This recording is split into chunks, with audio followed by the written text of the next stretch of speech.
TV.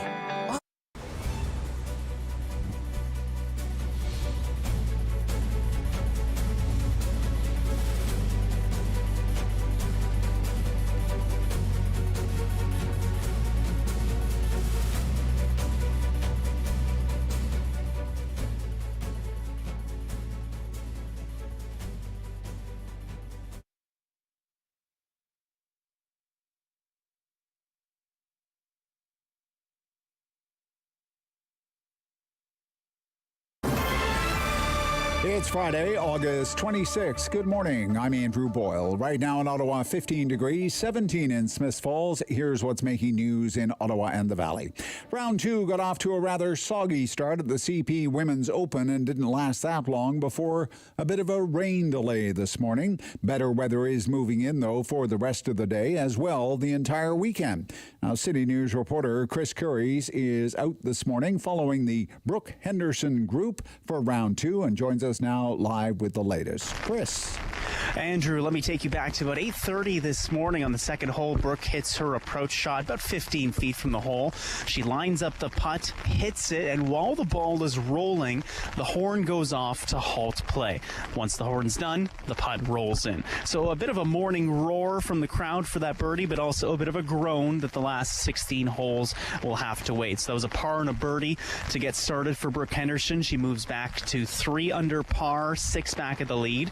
Now, play was suspended due to the rain. It has let up a bit. It was quite strong this morning, but I did start hearing some thunder, so that's likely what caused that stoppage. Did not stop the fans, though, from cheering on the hometown superstar. Good 200 strong and growing throughout the early stages of the morning. As for how long this rain delay will last, a spokesperson just told me that they'll have an update in about a half hour's time.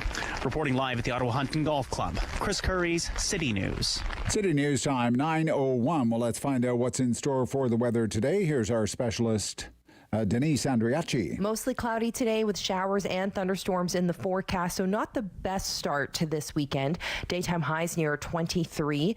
We still hang on to that chance of showers later tonight, but we should see some clearing into tomorrow, and tomorrow looks good. Highs near 23, lots of sunshine to enjoy for Saturday. Today's daytime high, 23 degrees. And right now it's 15 degrees in Ottawa, 17 degrees in Smiths Falls. It was just before 8 o'clock this morning. Fire crews were called to Shakespeare Avenue. That's between Bradley and St. Anne in Vanier. Fire on the porch of a 2-story home, and that seemed to be quickly spreading to the roof. It was brought under control, though, in short order. A couple of full searches of that home just to make sure there were no people or pets left inside. That fire was prevented from spreading to the interior. 3 people are recovering in hospital after a shooting. This happened just after bar closing time in the Bywood Market early this morning. An exchange of gunfire apparently was the scene on York Street just before 2:30. 3 were rushed to the trauma center, all of them with serious but non-life-threatening wounds. So far, police have not released a statement about the shooting at the west end of York Street. Prime Minister Justin Trudeau and the NATO Secretary General Jens Stoltenberg will be in Cold Lake, Alberta today. They're wrapping up a visit focused on northern defense. Yesterday, attending Operation Nanook, that is the country's largest Arctic military training operation. They also toured a radar station in Nunavut. Canadian press reporter Nicole Reese has more. Experts have noted this is part of Canada's renewed focus on Arctic security in light of Russia's invasion of Ukraine and the subsequent expansion of NATO. With Finland and Sweden becoming members, Russia will be the sole Arctic nation outside of the alliance. Now, the NATO chief is likely to raise the issue of defense spending, Canada among the countries which have failed to reach the alliance target of spending 2% of GDP on the military. I'm Andrew Boyle for News Anytime. Follow up online at ottawa.citynews.ca.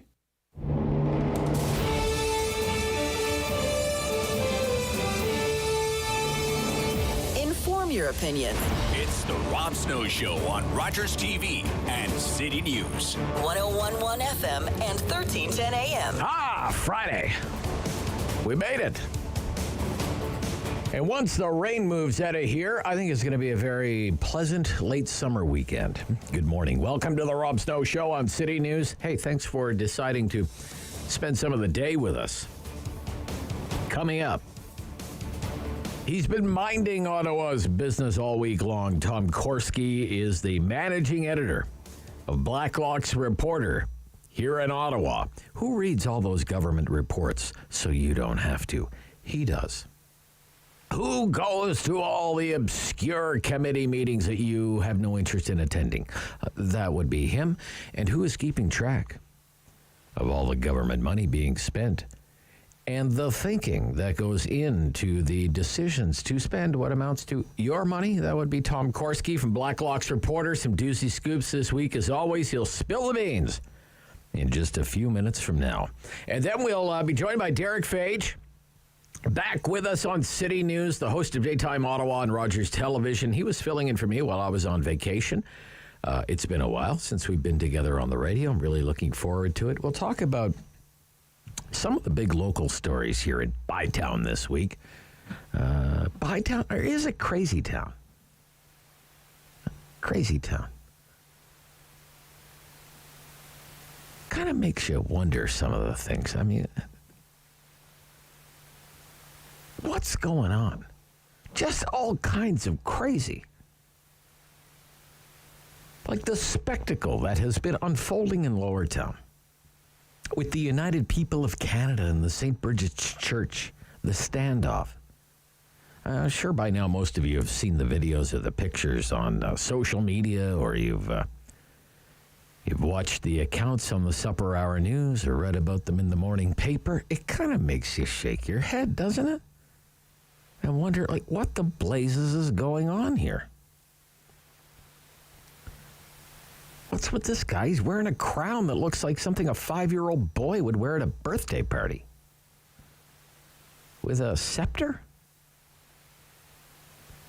And are they really, they're squirting people with squirt guns?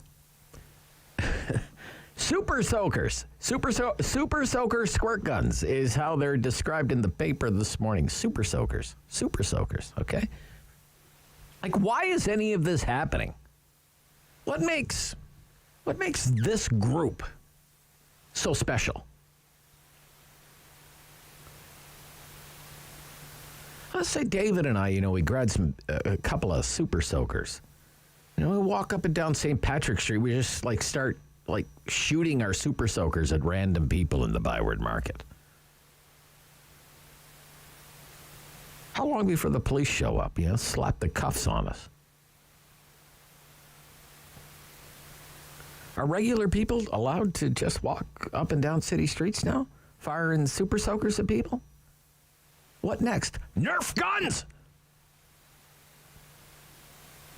Allowed to openly defy legal orders to leave a premises? And I'm sorry, but what's up with the Ottawa police? Where's the leadership? Leadership. Maybe they know something I don't know. Wouldn't be too hard. But I was by there yesterday afternoon. Drove by there yesterday afternoon after I got off work, just curious, I didn't see any kind of stepped-up police presence when I was by there, around 12:30. We had a reporter drive by there early. It was early this morning. Same story. No stepped-up police presence. Now, mind you, there was a triple shooting in the market this morning, so the police in that area may have been otherwise occupied. I can understand that. And, I'm not sure how these shootings are still happening in the Byward Market. I thought Trudeau banned handguns in Canada. Story for another day.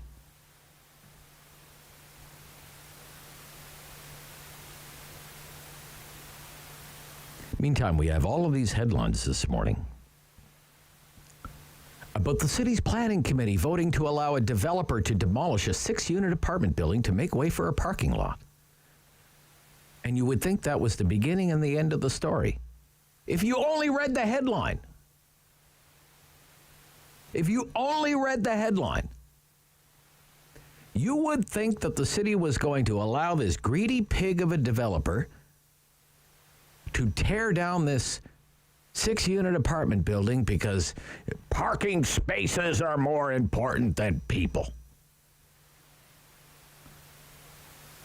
And some of the lefty downtown councillors and their surrogates at Horizon Ottawa, all over social media, oh, city tears down a apartment building for parking spots. People not cars, hashtag people not cars, and all of this stuff.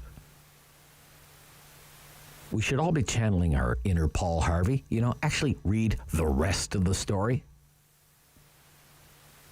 Like the fact that the tenants in that building all offered new accommodations in a brand new building at the same rent.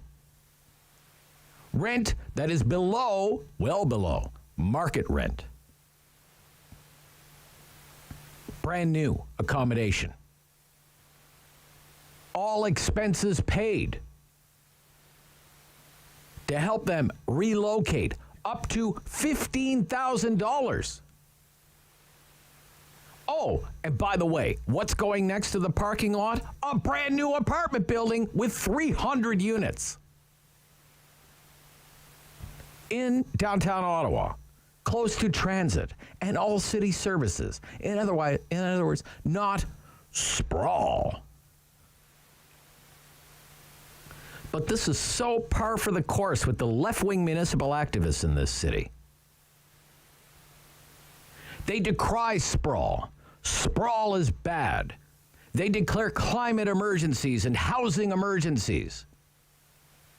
And a property developer and Beelzebub, oh, you never see them in the same room at the same time. Evil people, developers. How dare they build houses for people? They say, you can't build out. The suburbs are bad, and cars are bad, and people who drive cars, they're the worst kind of people. But try to build something downtown. Build up. I guess that's bad too. Because look at what you're met with. The dishonesty. When you propose a 300-unit apartment building in downtown Ottawa, when we have a housing crisis. As usual, sucking and blowing at the same time. You can't have it both ways. Also on the show this morning, 2 weeks from tomorrow, big day, Conservative Party leadership decision day. All will be revealed, the winner to be announced. Here in Ottawa, who will it be? Who do you think it's going to be? Jean Charest thinks it's going to be him. Thinks it should be him. And not that other guy. Some people predicted Charest wouldn't stick it out to the bitter end. And it has been bitter at times, hasn't it? But he's still in it, still says he can win it. And he'll be back on the Rob Snow Show this morning. Jean Charest at 9:45, half an hour from now. We have a lot to talk about, a lot of stuff I want to ask him this morning. MPPs at 11:30 on the Rob Snow Show. Queen's Park Week in Review.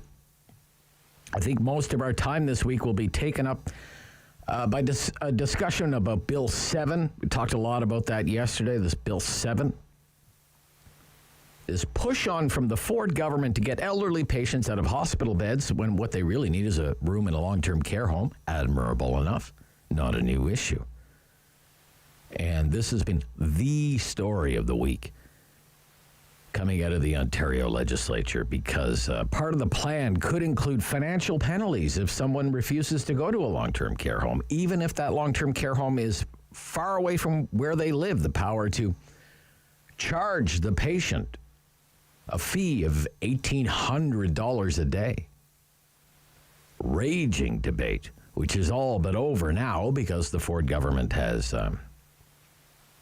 time allocated the bill. So no public hearings, no committee studies, no amendments. It's likely going to pass as is probably next week. So that's going to be red hot this morning. Join us for that.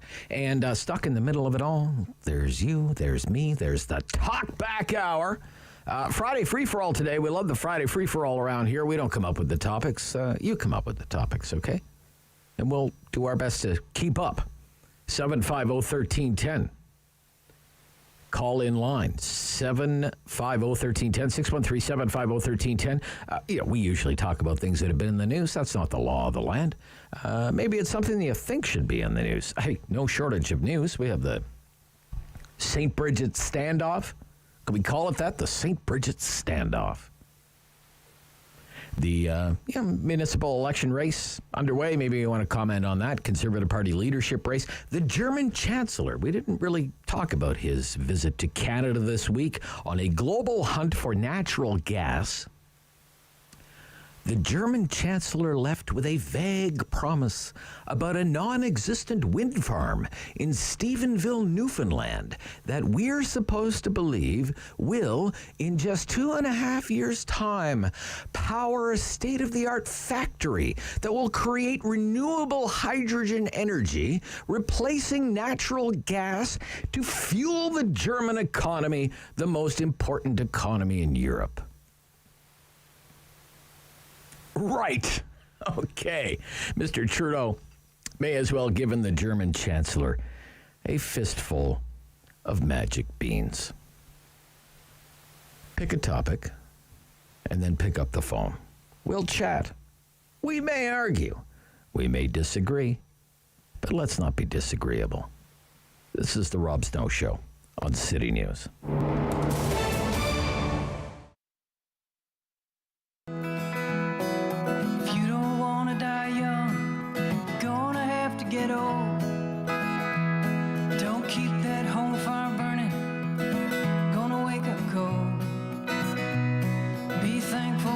Sunrise for each and every day, 'cause it only takes one lightning strike to get all away.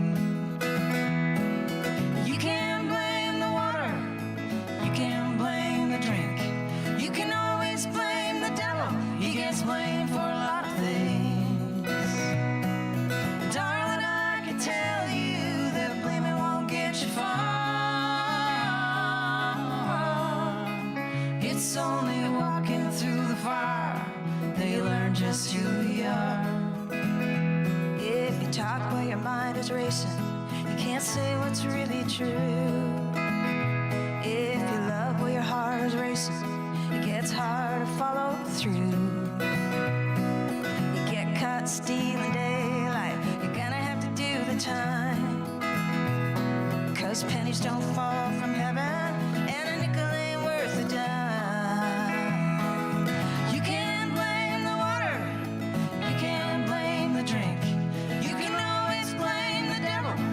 Blame for a lot of things.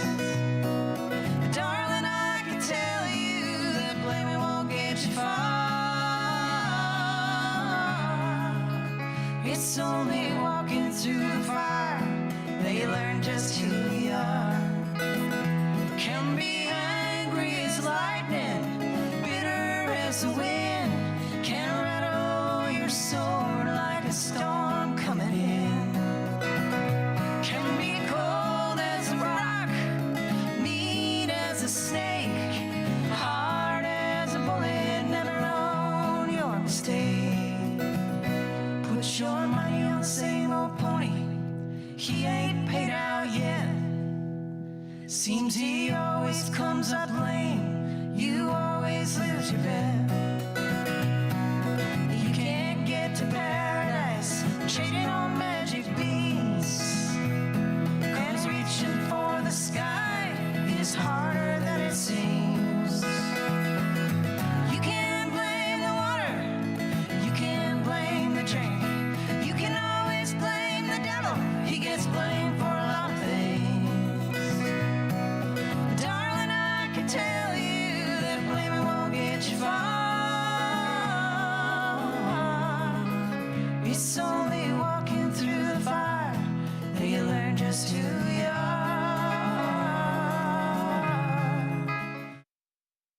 Ottawa icon. The Rob Snow Show returns On Rogers TV and City News. 101.1 FM and 1310 AM.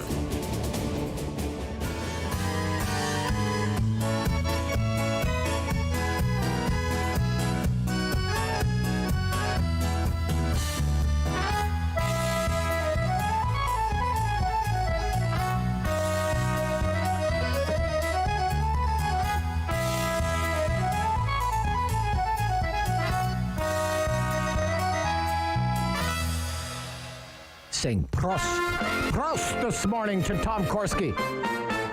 Google tells me Prost is cheers in German. Cheers. I'm getting in the Oktoberfest mood for you, Tom Korski. Good morning, managing editor, Blacklock's reporter.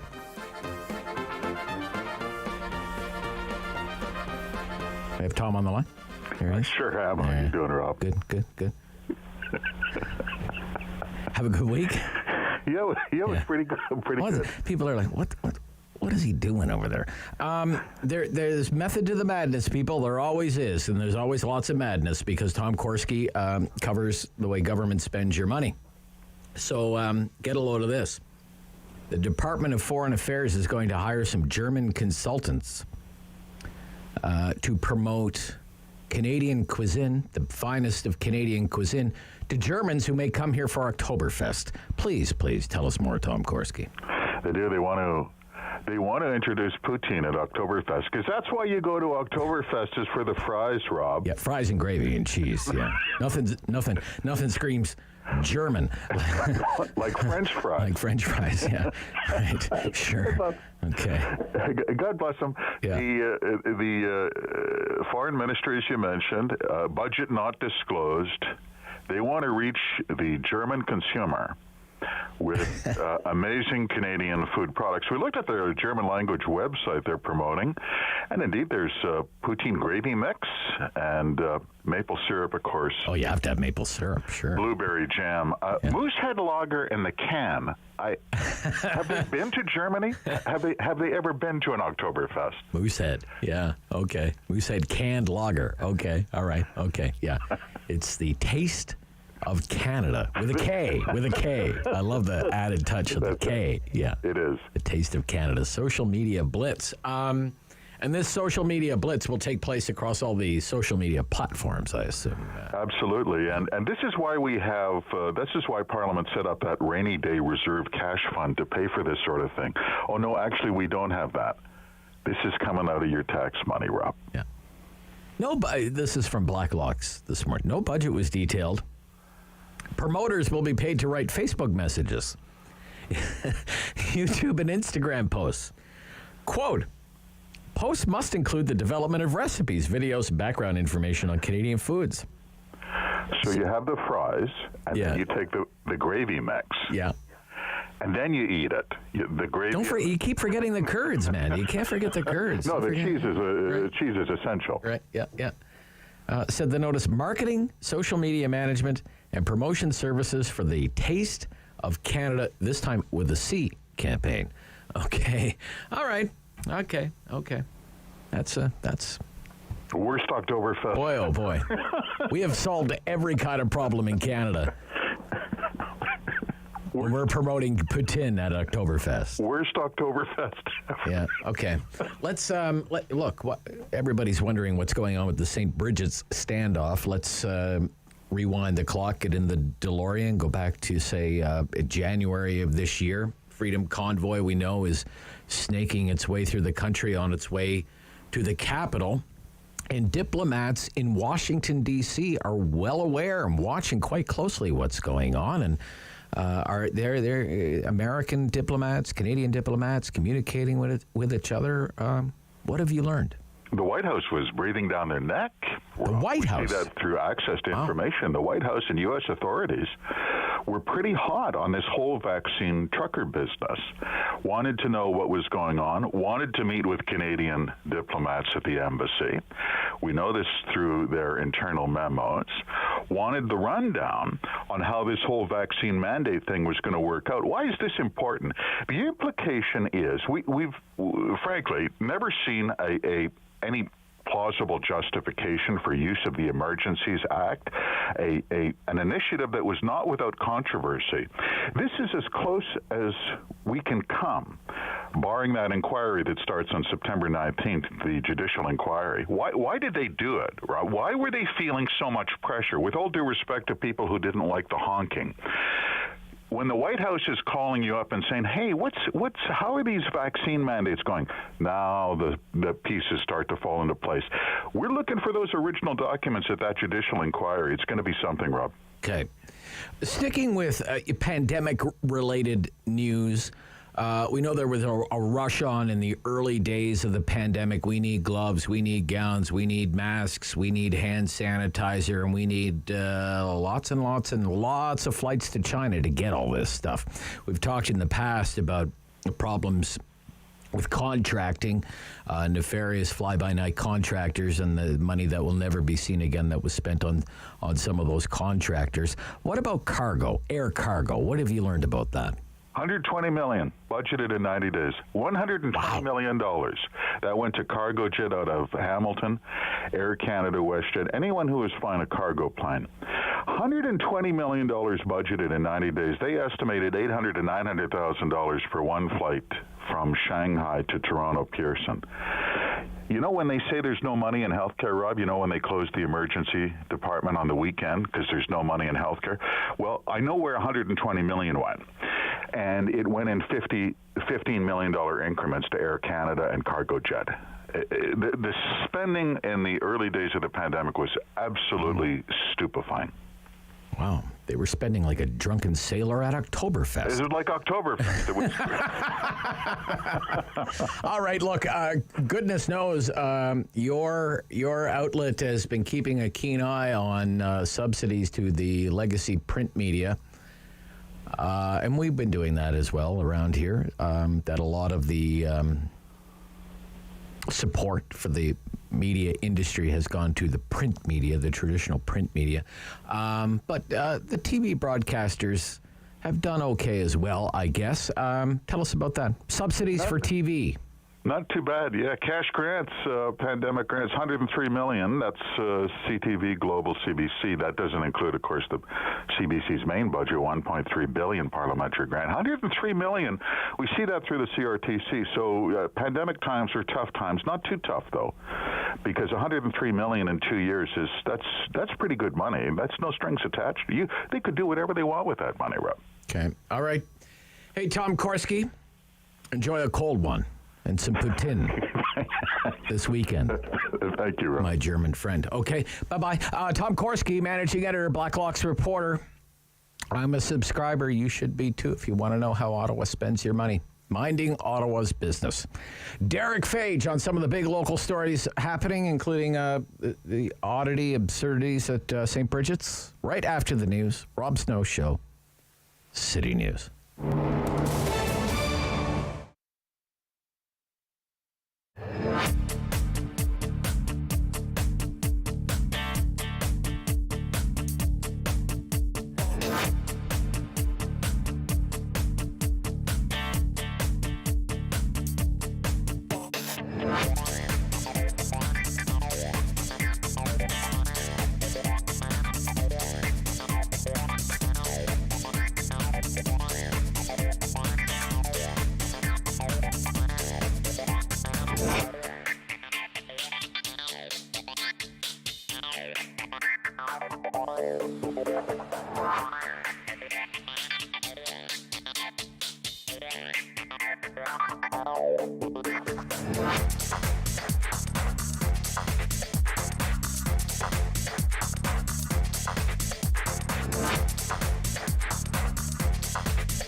One for local news in Ottawa and the Valley.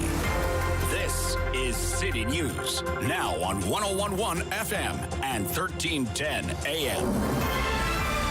It's Friday, August 26th. Good morning. I'm Andrew Boyle. Right now in Ottawa, 16 degrees. In Smiths Falls, 18. And here's what's making news this hour. The second round was just underway at the CP Women's Open this morning at the Hunt Club when weather forced a delay. In fact, the horn sounded to halt play as Brooke Henderson's birdie putt on hole 2 was about halfway to the hole. The ball did make it in after the horn blew. The Smiths Falls golfer now 3 under par for the tournament. That is 6 shots behind the first round leader. We are expecting an update from tournament officials coming up in the next few minutes. One person needed victim assistance after a fire this morning in a single-family home in Vanier. The home on Shakespeare had a fire on the front porch in danger of spreading to the roof and the interior. And that was prevented. The fire was out just before 8:30. Nobody was injured. 3 people recovering in hospital after a shooting in the Byward Market. Now, no details from police so far. Paramedics, though, tell City News 3 were taken to hospital with serious injuries that were not considered life-threatening. This happened on York around 2:20 this morning. And a fill-up today may be the cheapest gas you're going to get for some time. After dropping to about $1.55 on average last night, gas price analysts feel there's going to be a series of increases as colder months approach. Possibly we could be paying this fall $1.90 a litre. City News Time, 9:31. I'm Andrew Boyle for News Anytime. Follow up online at ottawa.citynews.ca. Strong voice. Strong opinions. Rob Snow Show returns on Rogers TV and City News. 101.1 FM and 1310 AM. He's the host of Daytime Ottawa. Did a great job filling in for me while I was away on vacation. Derick Fage back with us on City News. Good morning. Good morning, Rob. Nothing but rave reviews. Oh, thank you. for your skills as a host, my friend. Thank you. I love it that you're great. Just don't be too great, okay? Gotcha. All yeah. right? Okay. Yeah. I got a mortgage to pay. Right? So. That's funny you say. An old friend of mine in radio once said when he goes away, he always likes to say to management, listen, get somebody that's not very good to fill in for me, because he was so paranoid. And certainly, Rob, you don't have to be paranoid about that, but I do appreciate that, and I really enjoyed myself. So, Derick, are you near this fire that's in Vanier? I'm like a 2-minute walk away. Seriously? Wow. Yeah. Okay. Yeah, just on Shakespeare here in Vanier. Well, I sent David a note to ask if the news team had heard anything about it, because I have never heard that many emergency vehicles going down the and this is Vanier, so you hear them all the time. Sure. Yeah. It was like a good 15 minutes of emergency vehicles going by. So we were obviously very concerned. That's why I reached out to David to see if they had heard anything. Yeah. Well, what do you know about it? What do you know about it? It sounds like it's a residential unit. Okay. There were flames coming from the upper porch into the roof. They had flames and smoke, and there was a 911 call about 7:56 a.m. this morning, and they were on the scene within 5 minutes. That's good. Okay. All right. That's all I know. It's awful. It's really wet out, so. That's one good thing, I guess, working on. But listen, okay, I want to. You're going to be the moderator for the Rogers debates, which is that's always a big deal for the municipal election, because Rogers will have debates for all the wards and the mayor's race and everything. So give us some details. What do you know so far about it? Well, it's going to be busy. You'll be busy. That's for sure. Oh boy, I got 24 debates in 7 days. So we're starting on Monday. We're not doing them live. So we're pre-recording them, and there's no editing, just to let everyone know that it's sort of live to tape, we call it. Yeah. So I start on Monday. I'm doing about 3 to 5 each and every day, starting Monday all the way up until Friday, September the 9th. So they will start airing next week. Let me just see here. Week after next. The week after next, sorry. Yeah, like after Labor Day then. After Labor Day. That's right. Yeah, okay. So we'll be airing that at 6 p.m. each and every day. But next week, we will be airing the exit interviews I've been doing. So we asked all the councillors that aren't running for re-election if they could sit down with us and talk about their time in office. Those will start running on Monday at 6 p.m. each and every day. There'll be reruns as well, so people can check out the schedule. And Roger's very good putting... There's a Rogers channel on YouTube, and they put up a lot of content there. All of that will be available. So for those of you that don't have Rogers, get it, because I need a job. But if you don't have Rogers, you can find it on... But let me ask you... Are they coming into the studio, or do you have to do them virtually, or how's that? Coming into the studio. Oh, good. That's good. Person. Yeah, that's good. Yeah, hard to do a debate. It's hard to do a debate on Zoom. Yeah, agreed. Agreed. I'm glad we can get back to doing these. Some people have asked about mayoral debates. We don't have the room in studio to do them. We don't want to split them up either, just because we don't think it would be fair. So we will be covering some of the community debates that people are putting on. So you will see some mayoral debates on Rogers TV. We're just unable to do it ourselves. So I'll keep people up to date on, on Twitter. No, that's great. When those things will that's be great. airing. It's great. Yeah, very important. Okay. Do we live in Crazy Town? Do you feel like you're living in Crazy Town? I really do. What do you think of all the... I mean, we have tinfoil hats, squirt guns. I'm not going anywhere. I'm going to... We have... Let's the clip of the woman that we played yesterday. Oh, yes. That was making the rounds on... No. Making the rounds on social media. I can't remember her name. Diane Nolan. Oh, okay. One of the directors. Okay. One of the directors of the embassy, yes. Of the embassy, that's right. United People of Canada. I'll play the clip there, okay? This psychosis is real. We're so afraid to get involved because of our face. You know what? Enough. Who's going to take a step and make a difference in this world? I'm going to die in this place. I'm going to die in this place knowing that I've served God first. Yeah. Rob, these are people that need help. I mean, honestly, the compassionate side of me, when I see people like that and people following this so-called Queen of Canada, the compassionate side of me says, these people need help. I understand the frustration of everybody wanting these people out. What I would say is just be patient, because I don't think people understand how an eviction works. There's a court order here, so it's not like when the court order comes in, they're out right away. There's a process that has to happen, and I just and I know people that we've gone through the occupation and we're frustrated and so forth. But I would just say be patient, and the anti-protesting and the running and grabbing of squirt guns and all this sort of thing, just stay out of it. Right. Okay. Just leave them alone. Yeah. And I understand you're saying, well, get the police in there. The civil court has to decide to issue an eviction order, and then the order gets carried out by the local sheriff enforcement office. The police are just, the police may come and accompany them, if they believe that the eviction, the execution of the order is going to cause an issue. But the eviction. But this idea that there's been a stepped-up police, there's been no stepped-up police presence. I was by there yesterday. There was no police there. Yeah, I know. I drive by it often as well. Right? Yeah. Come on. I think, what are you going to do? You're going to have a police cruiser sitting outside there all the time? Yes. Well, what are they doing, though, Rob? What are they doing? They're on their property. Anti-protesters across the street are... Is it their property? Is it their property? Well, at this point, it is. Until this eviction goes through, I understand the frustration, Rob, but again, if they're just staying on their property, they're playing music and having a barbecue, there's nothing, unless there's criminal activity, what are the police going to do? I mean, all they can do is keep the peace. If they hear from, the community and saying, you know what, these people are becoming violent or they're doing something illegal on the property, get down there. The police will be there. They know what's happening. I mean, I want them out just as much as the next person. Okay. But it's not just a simple, the eviction notice went up, so they got to get out. That's not the way it works, unfortunately.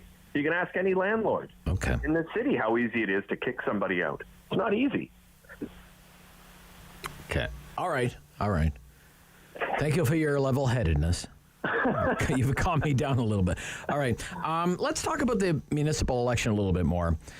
Mayoral candidate Mark Sutcliffe released a list of prominent Ottawans backing his campaign. campaign co-chairs. And I have the list here. I mean, it's a very impressive list. There are people who are known, say conservatives, progressive conservatives, like Jackie Holtzman was a progressive conservative mayor, but at the same time, Marjorie Le Breton was the leader of the Conservatives in the Senate. But at the same time, there are liberals on here. Like Isabel Metcalf is as liberal can be. Madeleine Mayer, was the Ottawa Vanier MPP. Liberal. Jenna Sudds represents the Liberals, right? So it kind of straddles the political spectrum. At the same time, you have Brian Coburn is on there. He was part of the Harris government. So it's very interesting. Jim Durrell. Lots of business, lots of well-known business people are on here, and as well people from the not-for-profit sector, like Michael Maidment. You know Michael Maidment. Was with the Salvation Army, was with the Food Bank. He's with the Regional Cancer Foundation now. It's a really interesting list, and then I look at it on social media, and all of these people who are supporting Catherine McKenney are like, oh, these are terrible people. Yeah. These are awful people. These are the elitists. These are the elites. These are the, a common word is, these are the establishment. The establishment of Ottawa. So I find that, I find the reaction very interesting. It's like instant pushback. It bothers you? Okay, all right. It does, because, on Monday, when I filled in for you, Rob, I started off the show and I was saying to people, people are saying they're sick and tired of the attacks and the division in politics. You are part of the problem. If you go on social media and see the attacks, and it happens from certainly both sides. I've seen it from McKenney's side more than I have from Sutcliffe's side so far. But, somebody posts something on social media, one of the mayoral candidates, and then it is attack after attack after attack. There has to be an understanding that if you want civil politics, then don't be a part of the problem. And it's happening all the time at every level of government, and municipal government seems to be the last it's come to, but it's now rearing its ugly head. I don't know why we can't have, you and I, Rob, have respectful discussions on opposite sides of politics all the time. Yeah. Why aren't we doing that all the time when having, and the left is going to say, yeah, well, the right's been doing it forever. Now it's our time to do it. And the right is saying, well, the lefts have been doing it. I mean, it just goes back and forth. Just, be civil about it. You don't support the person, great. Then just support the other person. You don't have to keep there are allegations of cronyism and everything. It's really quite something to see. But I wonder if this is going to be a challenge for the Sutcliffe campaign, this idea that he is kind of meet the new boss, same as the old boss, and if you like Jim Watson, you'll like Mark Sutcliffe. That's already the accusation that they're trying to attach to Sutcliffe. So it's going to be a big challenge, Rob. Because it's certainly going to be a change election. Because look at all the people who aren't running. There's going to be a new mayor. It changes in the air. I think there might even be a few incumbents who are in trouble. And I really think right now, I think McKenney is out hustling them all right now. I really do. Absolutely. She's all over the place. Really getting out there, pounding the pavement, knocking on the doors. That's my impression of it anyway. Yeah, and I think there is this opinion that Catherine is the agent of change. Catherine is the fresh voice, which I find kind of odd because Catherine McKenney has been part of the City Hall, what I would call establishment, going back to regional government. For sure, but Catherine has been 30 years, man. Right? Well, whatever. Part of the machinations and like right into the bowels of City Hall. If anybody is the insider at City Hall, it's Catherine McKenney. For sure, but she's presented her. They have presented themselves as someone that has been fighting against sort of this Watson Club idea. Yeah. Although, if you really look at the voting across the board, you will see that, about 80% of the time, most councillors have voted together.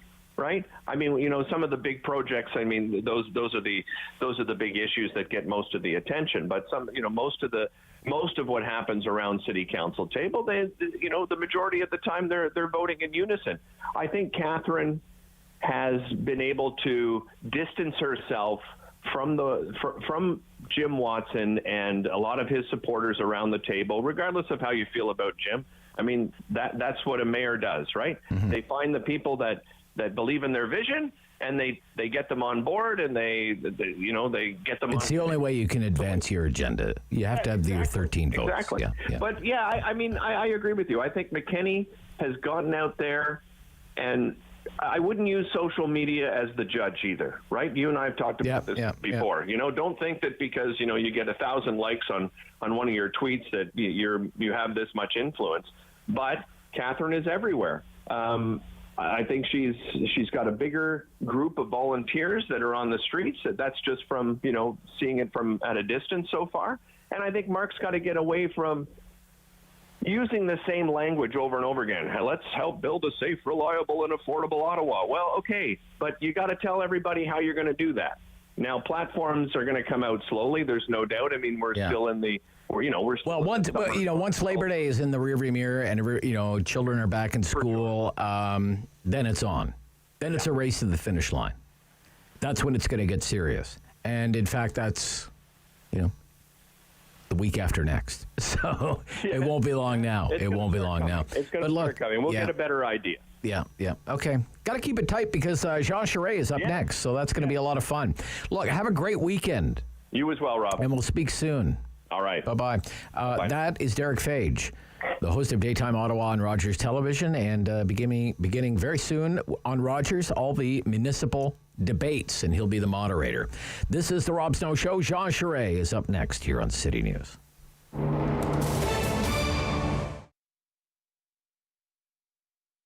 Electric Sport RC is a indoor RC facility with 3 different courses, all under one roof. We have bashing, crawling, and racing. And bashing, you can see just right here to my left. It's a dirt track, kind of like a skate park, but for RC trucks. Change it up regularly. It's a lot of fun. Kids just love to rip through the dirt, and so do adults. And then right behind me over here is our crawler track. You essentially drive an RC truck, one of these bigger ones, over an obstacle course made out of rocks, wood, and dirt, and other things. We've got some bridges, some rope bridges, all sorts of challenges. Very challenging and addictive, and it's fun to do with kids and parents alike. And then we also have the race course, which is 10,000 square feet and 600 tons of clay. Wow. It's great for taking all sorts of cars around, but we also have a racing community of about 30 drivers. They tinker with their cars. It's a really good entry point for kids to learn about electronics and engineering while they try to edge their competition for the thrill of the win. What a great, Dan, as I said, I can see it becoming, addictive and, people working on their machines constantly to improve them and that sort of thing. So you have different sort of days, right? So let's talk about Wednesday nights, first of all. What's the setup for Wednesday nights? Wednesday night, it's about 30 drivers who get together. It's a pretty intense competition. They're really fine-tuning their cars. We also have Friday nights, which are a bit more relaxed. It's a bit less about who's winning and more just a great place for people to get more into the racing hobby.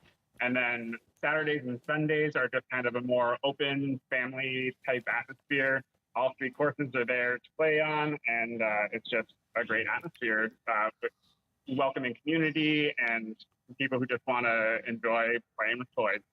Dan, let's talk about the popularity of the sport, because as I said, I can see people immediately falling in love with it, whether you're doing it competitively or just recreationally. Over the years, what sort of popularity have you seen? Have you seen a growth in the popularity of the sport? Absolutely, especially in the recent years with the pandemic. People have been buying RC cars to play with at home, in their yards, on the street, or in parks.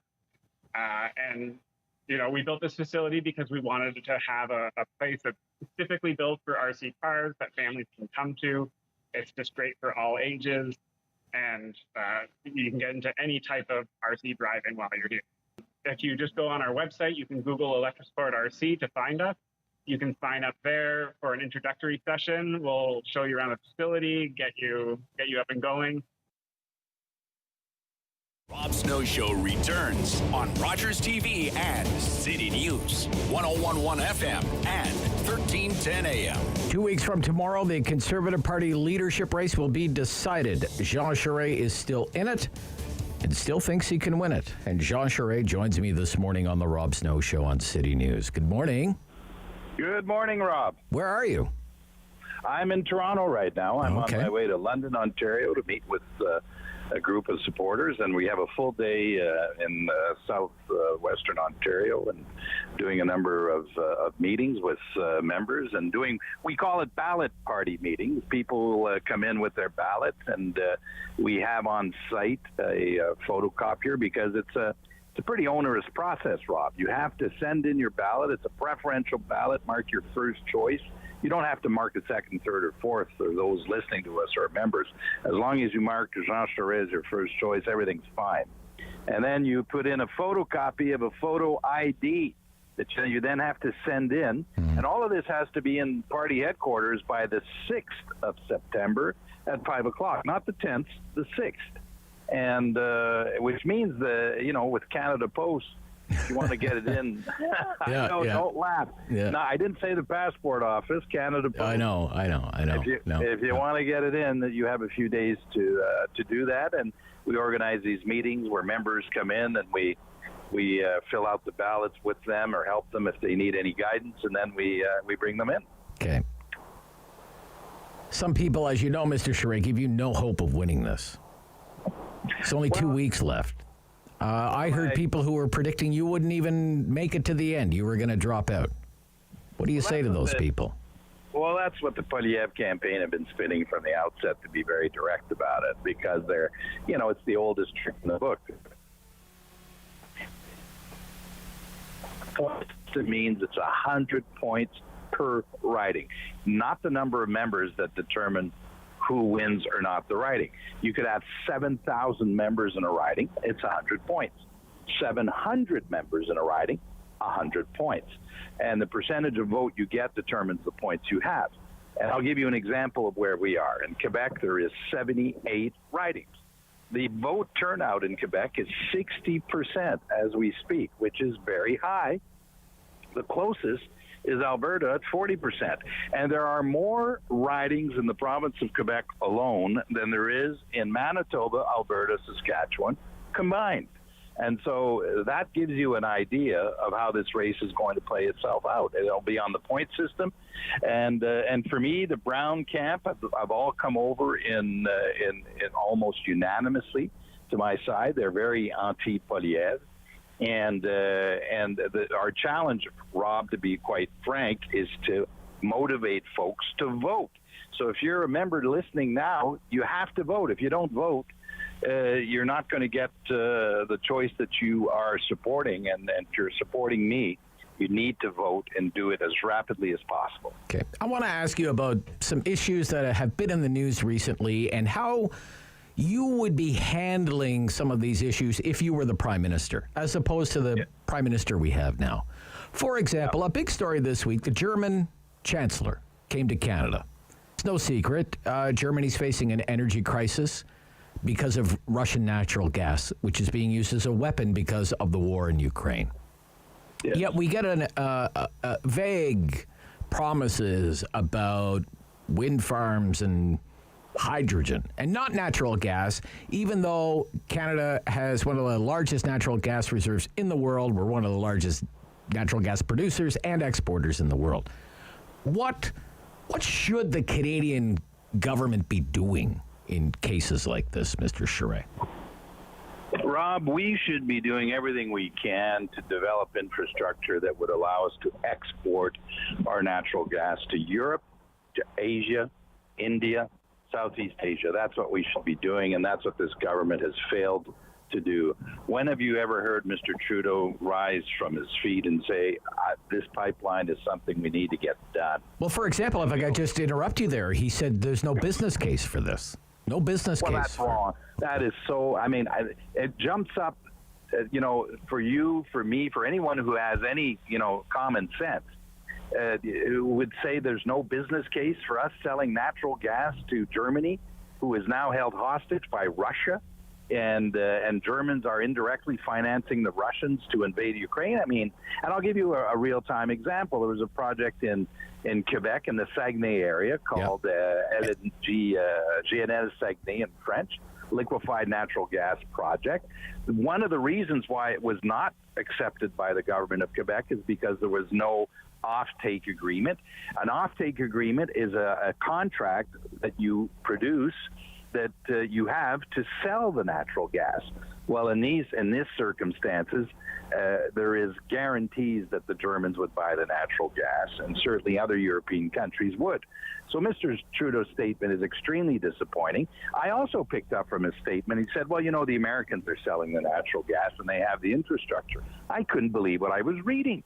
I mean, since when do we cede to the Americans as though we're some sort of a vassal state the responsibility of selling our natural gas to European countries? It speaks to a lack of vision and a lack of ambition in regards to our place in the world and our business case in terms of growing our economy. Okay, Mr. Charest, on another thing. Healthcare, top of mind for a lot of Canadians right now. We have Premier Ford looking at using private clinics to help reduce the backlog of medical procedures people would pay with their health card, he says. We're hearing similar things from Premier Houston in Nova Scotia, Premier Higgs in New Brunswick, Premier King in Prince Edward Island.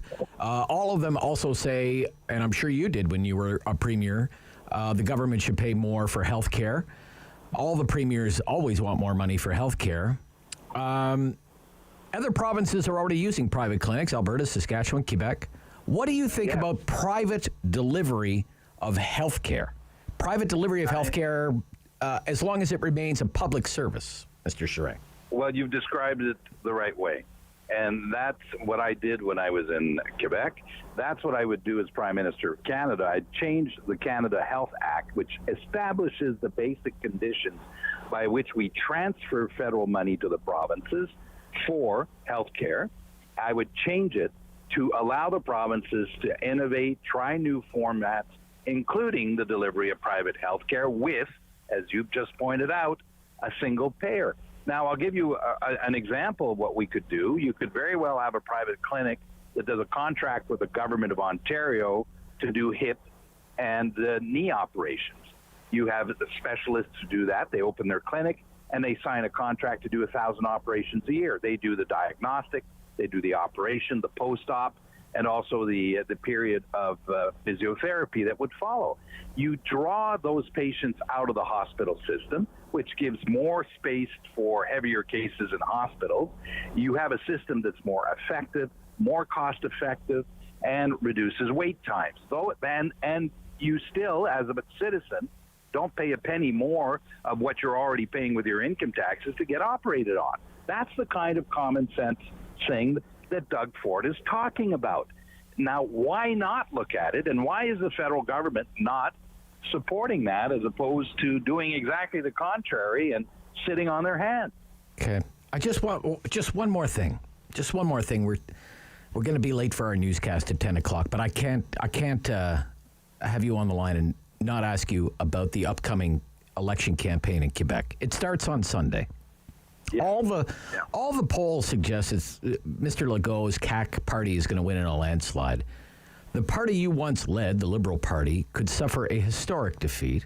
The PQ might not win any seats. Here in the rest of Canada, we see bills like 96, Bill 21, the trampling of fundamental charter rights. We also have silence from many of the Federalists in Ottawa. I want to ask you, I'm a Federalist, you're a Federalist. What is the role of a Prime Minister at a time like this? Well, it's to stand up at least for the Canadian Charter of Rights. And on Bill 21, just to remind your listeners, it came to me when I was premier in another forum, and I said no to it. Even if, Rob, it would have been more popular for me to do it, I said no because it was wrong. And then when Bill 21 appeared, I said publicly, and I wasn't running in a leadership race, that I was opposed to it. And in this leadership race, I'm the one who was out there saying that when it goes to the Supreme Court of Canada, my government will be there to defend the interest of Canada. Even Mr. Trudeau, up until late in the leadership race, would not say that. I mean, his father must have been turning in his grave. And so on those issues, we need a federal leader who is going to stand up for the rights of Canadians. And I'm saying this, by the way, in Quebec, even if the law is very popular in Quebec, I regret that. But that's what I've done all my life. I stand up for the things that I believe in. And Mr. Poilievre in the leadership race at the outset was saying in French that he wouldn't do anything while he was talking of freedom. So, frankly, I mean, it's time we get a leader in Ottawa who stands up for principles and the rights of Canadians. Okay. You're very generous with your time this morning. Safe travels to London, Ontario, Mr. Charest. Thank you for the time. Thank you, Rob. Bye-bye. Bye-bye. Jean Charest in Toronto on the way to London in southwestern Ontario. This is the Rob Snow Show. It's City News.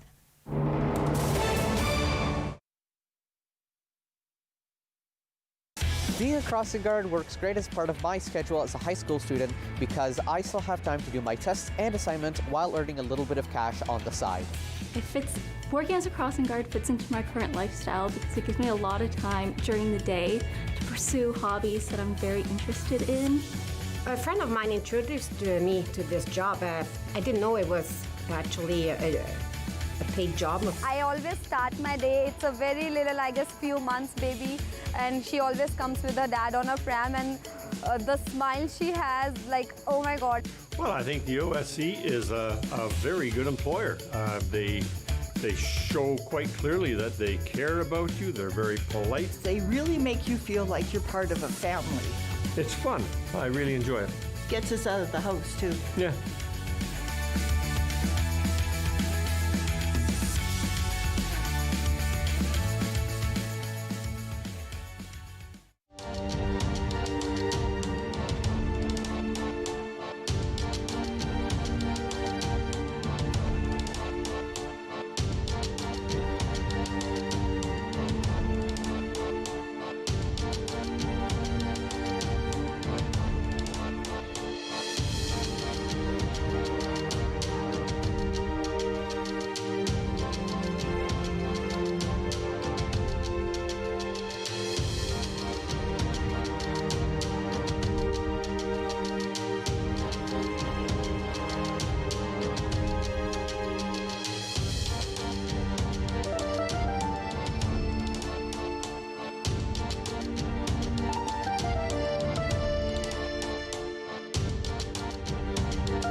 In Ottawa and the Valley.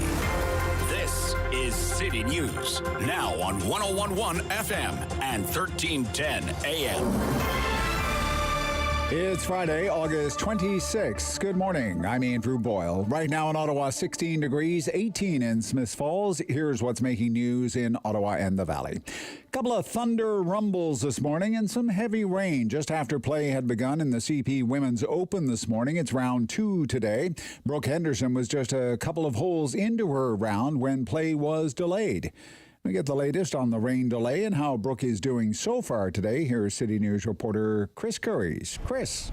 Andrew, it was a soggy start to the day, a lot of rain, and it's still quite soggy with continued spurts. It's cleared up now, but the skies aren't too clear themselves. We do have an update on when play will resume. A spokesperson for Golf Canada says play will get underway at 10:30 this morning, so about a half hour from now, and that's roughly when Brooke Henderson will tee off at the third hole. She was 2 holes in before play was suspended and did make a buzzer-beater birdie putt on the second before the horn sounded.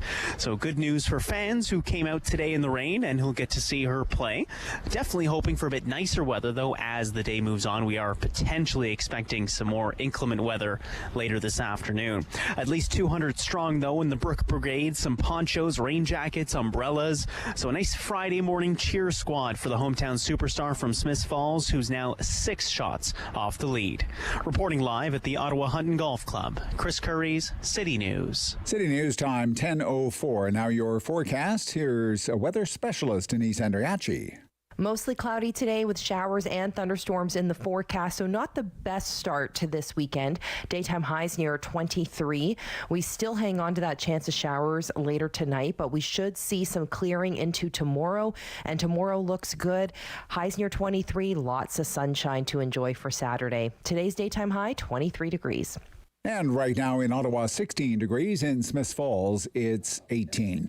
3 people were taken to hospital after a shooting that happened in the Byward Market this morning, and this was just after the bars had closed. Paramedics confirmed 3 people were sent to the trauma center with serious but not life-threatening injuries. This happened just before 2:30 in the area of York Street at the west end of that street. Just before 8 o'clock this morning, fire crews called to Shakespeare Avenue, that's between Bradley and St. Anne, in Vanier. A fire on the porch of a single-family home quickly spreading to the roof. Now, a 911 caller told the fire service the house was divided into a pair of units and the people living in the basement have 3 dogs. 2 full searches of that home while firefighters were battling that porch fire made sure there were no pets or people inside. Fire crews had to chainsaw their way through the roof to get to flames that had spread to the attic, but no injuries were reported. Victims' assistance was called in for one of those residents. The province's Science Advisory Table says it will not make a formal recommendation on whether to reintroduce mandatory masking in schools. A report yesterday, members of that science table said they could not reach a consensus regarding if and when masking should be mandated again. September does mark the first time returning students will not be required to wear a mask in public school since the beginning of the pandemic. I'm Andrew Boyle for News Anytime. Follow up online at ottawa.citynews.ca. It's time to talk back On the Rob Snow Show. Have your say and call now. 613-750-1310. And it's a Friday free-for-all, our favorite hour of the week around here. We don't come up with the topics. We've been doing that all week. So on Friday, we leave the heavy lifting up to you. And within reason, we're open to talking about just about anything. We usually talk about things that have been in the news, but it's not like that's the rule or anything. Maybe it's something you think should be in the news. Hey, Rob, why are you talking about this? This should be in the news. Whatever it happens to be. 750-1310 is the number to call, and we'll do our best to roll with it because that's how we roll on a Friday morning. 2 lines available for you. Bayshore, Dave, you're on City News. Good morning. Hey, good morning. How you doing, Rob? Good, Dave. I like what Derick had to say when you were talking to him about 20 minutes ago. Oh, yeah? He says, until you create any criminal activity, there's not much you can do about this. But I like the point what you were getting at. Yeah. We do want to get rid of these people because we don't want it to lead to another Wellington Street standoff. Right. But right. I mean, they did pay their bills. But unfortunately, the church hasn't collected their money yet, and when they're having a barbecue, they're not really creating any criminal activity. But I like what you said. I like what you said to Derick when you were talking to him a few minutes ago. Okay. Derick even said we don't really like these people because they're part of that convoy thing, and we just don't want this to lead to another big standoff on Wellington Street. Yeah. Derick is trying to lower the temperature on it, I think, is what he was saying, right? Like, everybody's all worked up. We have, protests and counter protests, and right now it's just squirt guns. But we don't, we don't want to go beyond that, I guess. So, you know what I think the cops should do? I think the cops should even bust them for spraying somebody with a squirt gun, because technically that is assault, right? I suppose. I don't know. We'll see. I just find the whole thing very strange. Don't you find it all kind of? Yeah. Odd, I think you and Derick should go now with the squirt gun and squirt them. Yeah, okay. All right, Dave, thank you. Thank you. Yeah, I mean, it's kind of strange. This is how it's written up in the newspaper this morning by Blair Crawford. Such colorful reporting in the Ottawa Citizen. It's really a joy to read the account. It really is. I mean, this is the news. Quote, Tupac members and their opponents maintained a vigil on each other from opposite sides of St. Patrick Street for most of the day. The standoff flared up around 12:30 p.m. when activist Samuel Rosado donned a costume dog mask and approached Tupac members carrying Super Soaker squirt guns outside the church's entrance.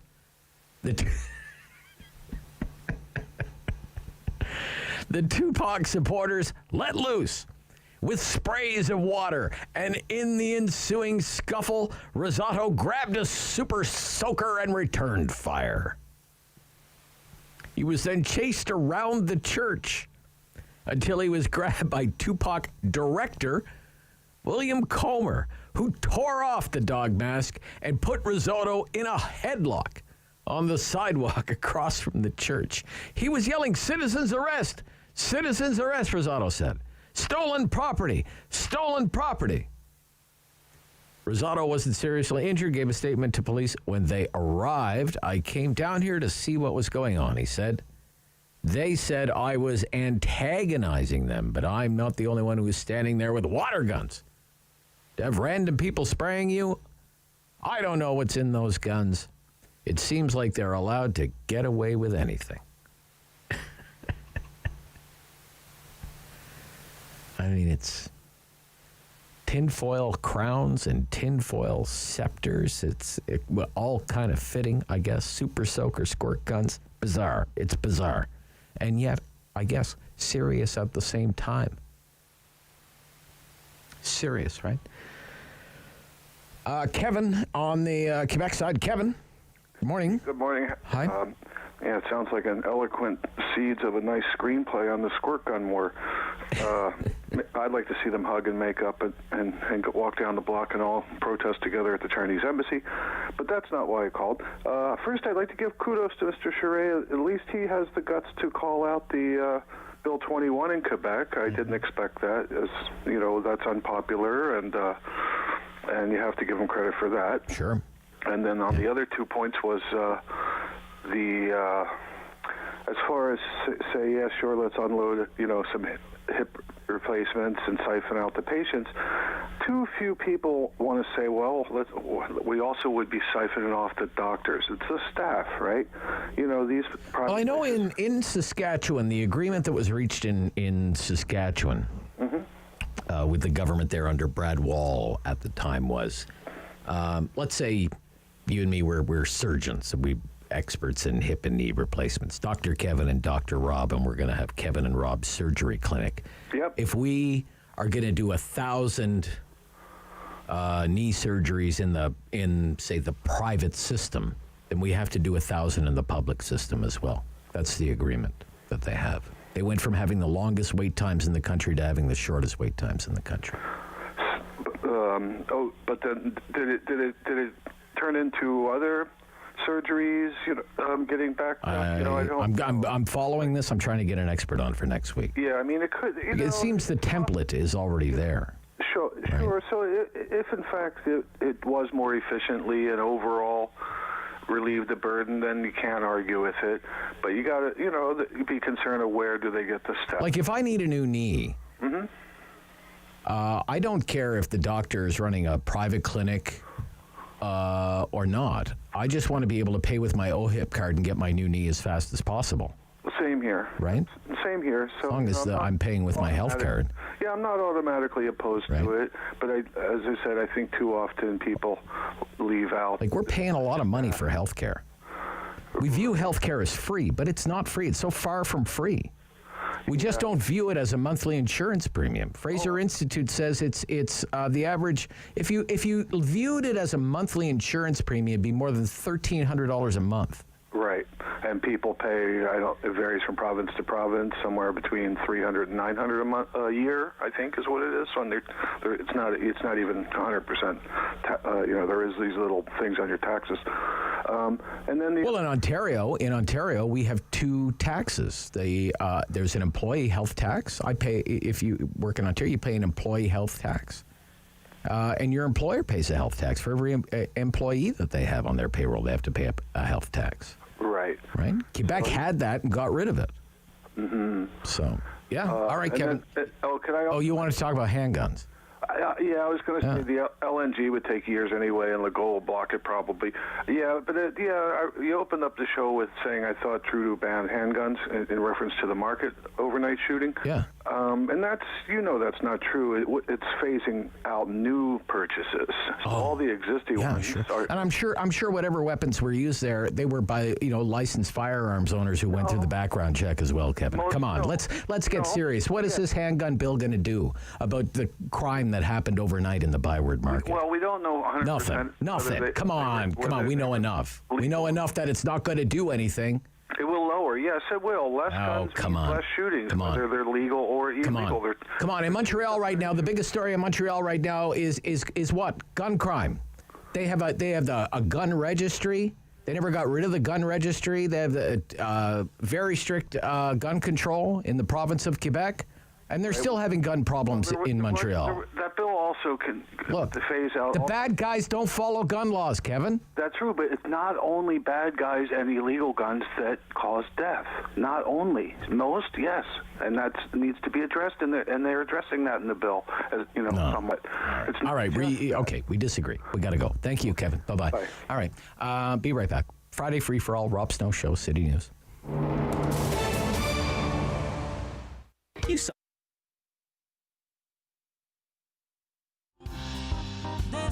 Calling, change with warning. I won't win anything if I give everything. I was so excited when I found out that I was given this grant to be able to make this concert, because I knew it was going to be the first opportunity that I was able to play these songs for others. This album was recorded really, truly in isolation. Like everybody else, we were locked down for a bit. So you're going to see, I think, the joy of playing live, of being together.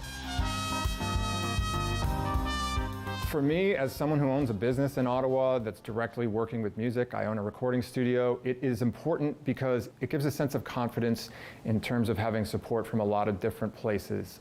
We all know in Canada, there are all kinds of city, provincial, and federal people who provide funding for artists, and just seeing how invested Ottawa is and expanding the reputation of Ottawa as a music and entertainment city, running a business in that city, it makes you just feel better that someone's going to support you, help you, and have your back.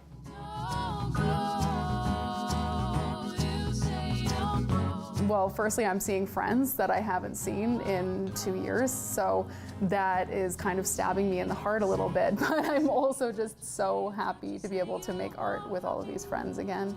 And I've been treated like an absolute rock star from the moment I just kind of knocked on the door and said, hey, can I unload my gear?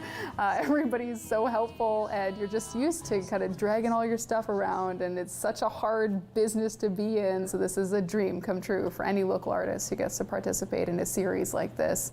Oh, I feel like I need to keep pinching myself. It's an amazing experience and opportunity for us, so thank you so much.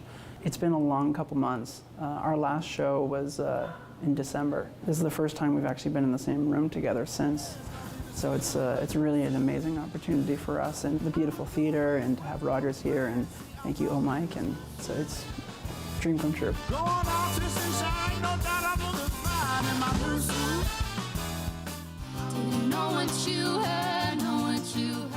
I'm here with one of my best friends, Alex, and we haven't performed in almost 2 years because of COVID. And it feels really good to be back on a big stage like Meridian, and I'm really honored that you guys invited me here today.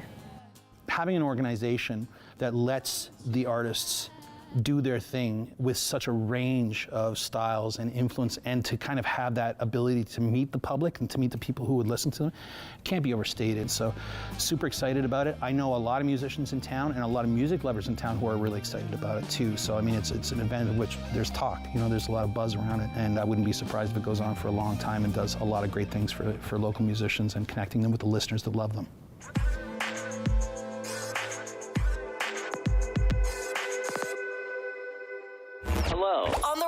Snow Show.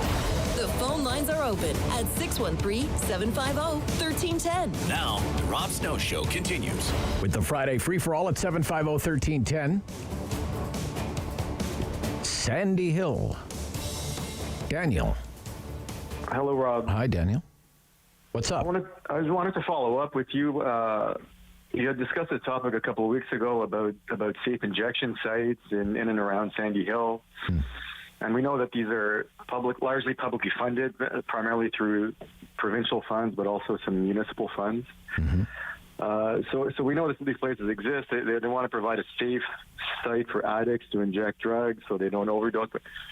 Yeah. But it's part of the harm. They call it a harm reduction strategy, including a custom issues in terms of drug addicts, wandering around the area, and building it right across the street that's uninhabitable. I mean, you probably know more about the issue than I do, but what is being done to get these people off of drugs? I mean, it seems like a good opportunity if it's publicly funded. The addicts are right there. Yeah. Where they're injecting drugs. Where is the allocation? Where is the strategy? To get these addicts off of drugs so that they can become, contributing members of our society, of our collective good. Because right now it just seems like it's perpetuating and exacerbating the problem where where these addicts are, some of them are on the streets for years. Yeah. And they just continue to use, and it seems like the problem is getting worse and not better. Okay. And what I've been told, because I have asked that question, I've put it to the people who work in the safe injection sites, who have advocated for safe injection sites or supervised injection sites.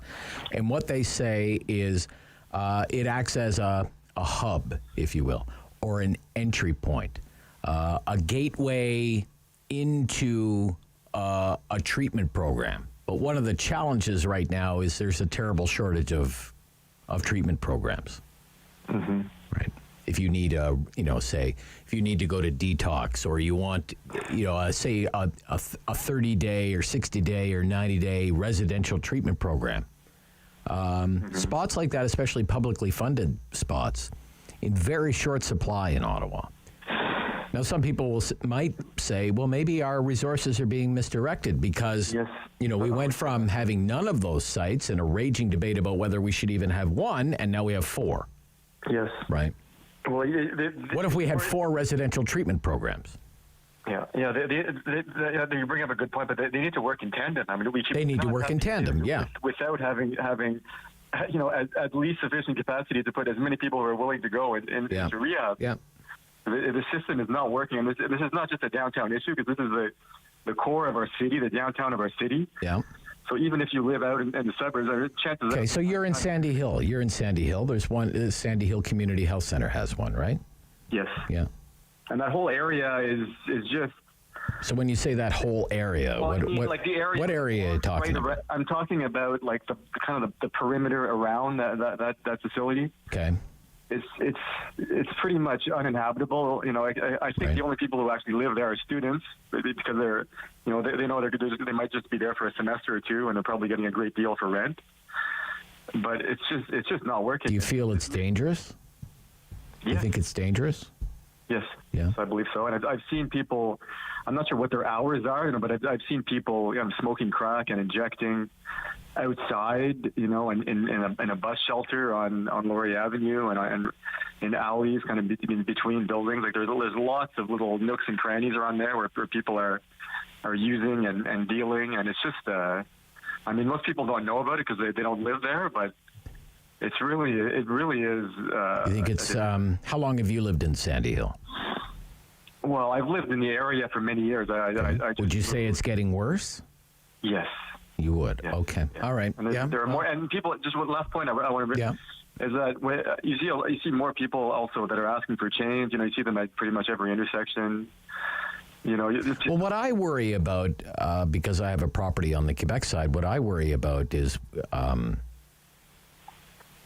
you see people along King Edward Avenue where the shelter is there. The Shepherd's, I guess, is there, and there are people who are spaced out on drugs. They don't know where they are, and there's so much. First of all, there's a lot of traffic on King Edward Avenue going toward the bridge, and a lot of truck traffic this is another long-standing issue, is the truck traffic that goes across that bridge. How somebody has just not wandered out of their minds onto King Edward Avenue and gotten flattened by a truck is beyond me. And I fear that it's only a matter of time before that happens, Daniel. Yeah, anyway, it's terrible there. You said obviously there's a municipal election coming up, and I'm going to bring this up with the candidates. This is something that needs to be discussed. Because like I said, it's not just a downtown issue. This is the heart of our city, and it's a reflection. Yeah, it's a great issue that you bring up. A very important one in the municipal election year. You're right. Thank you. Okay. Yeah, bye. In Nepean, a wonderful place to be in. Garth. Good morning, Rob. Hi, Garth. What's up? I'm just wanted to comment on the United People of Canada and their embassy. Yes. They're definitely United Canadians against their cause. But it reminds me of the old episode of the Tom Green Show.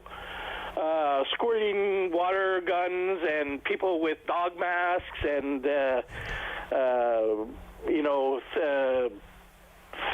theatricals with, costumes and... Yeah. And like is this going to become an issue for the municipal election? Are the candidates going to be talking about the embassy on St. Patrick's? Well, they probably will in that ward. Yeah. Yeah. Where's Tom Green when we need him? Tom Green is in the Ottawa area somewhere. He lives here now. Yeah. As far as I know. That's what I'm saying. Right? He should definitely get He should get down there. Yeah, we miss Tom Green. With a super squirter. Yeah. All right. All right. Have a good weekend. Resurrect the Tom Green Show for Rogers Television, maybe. Yeah, please. All right, Garth. Thank you. Bye-bye. Yeah, okay.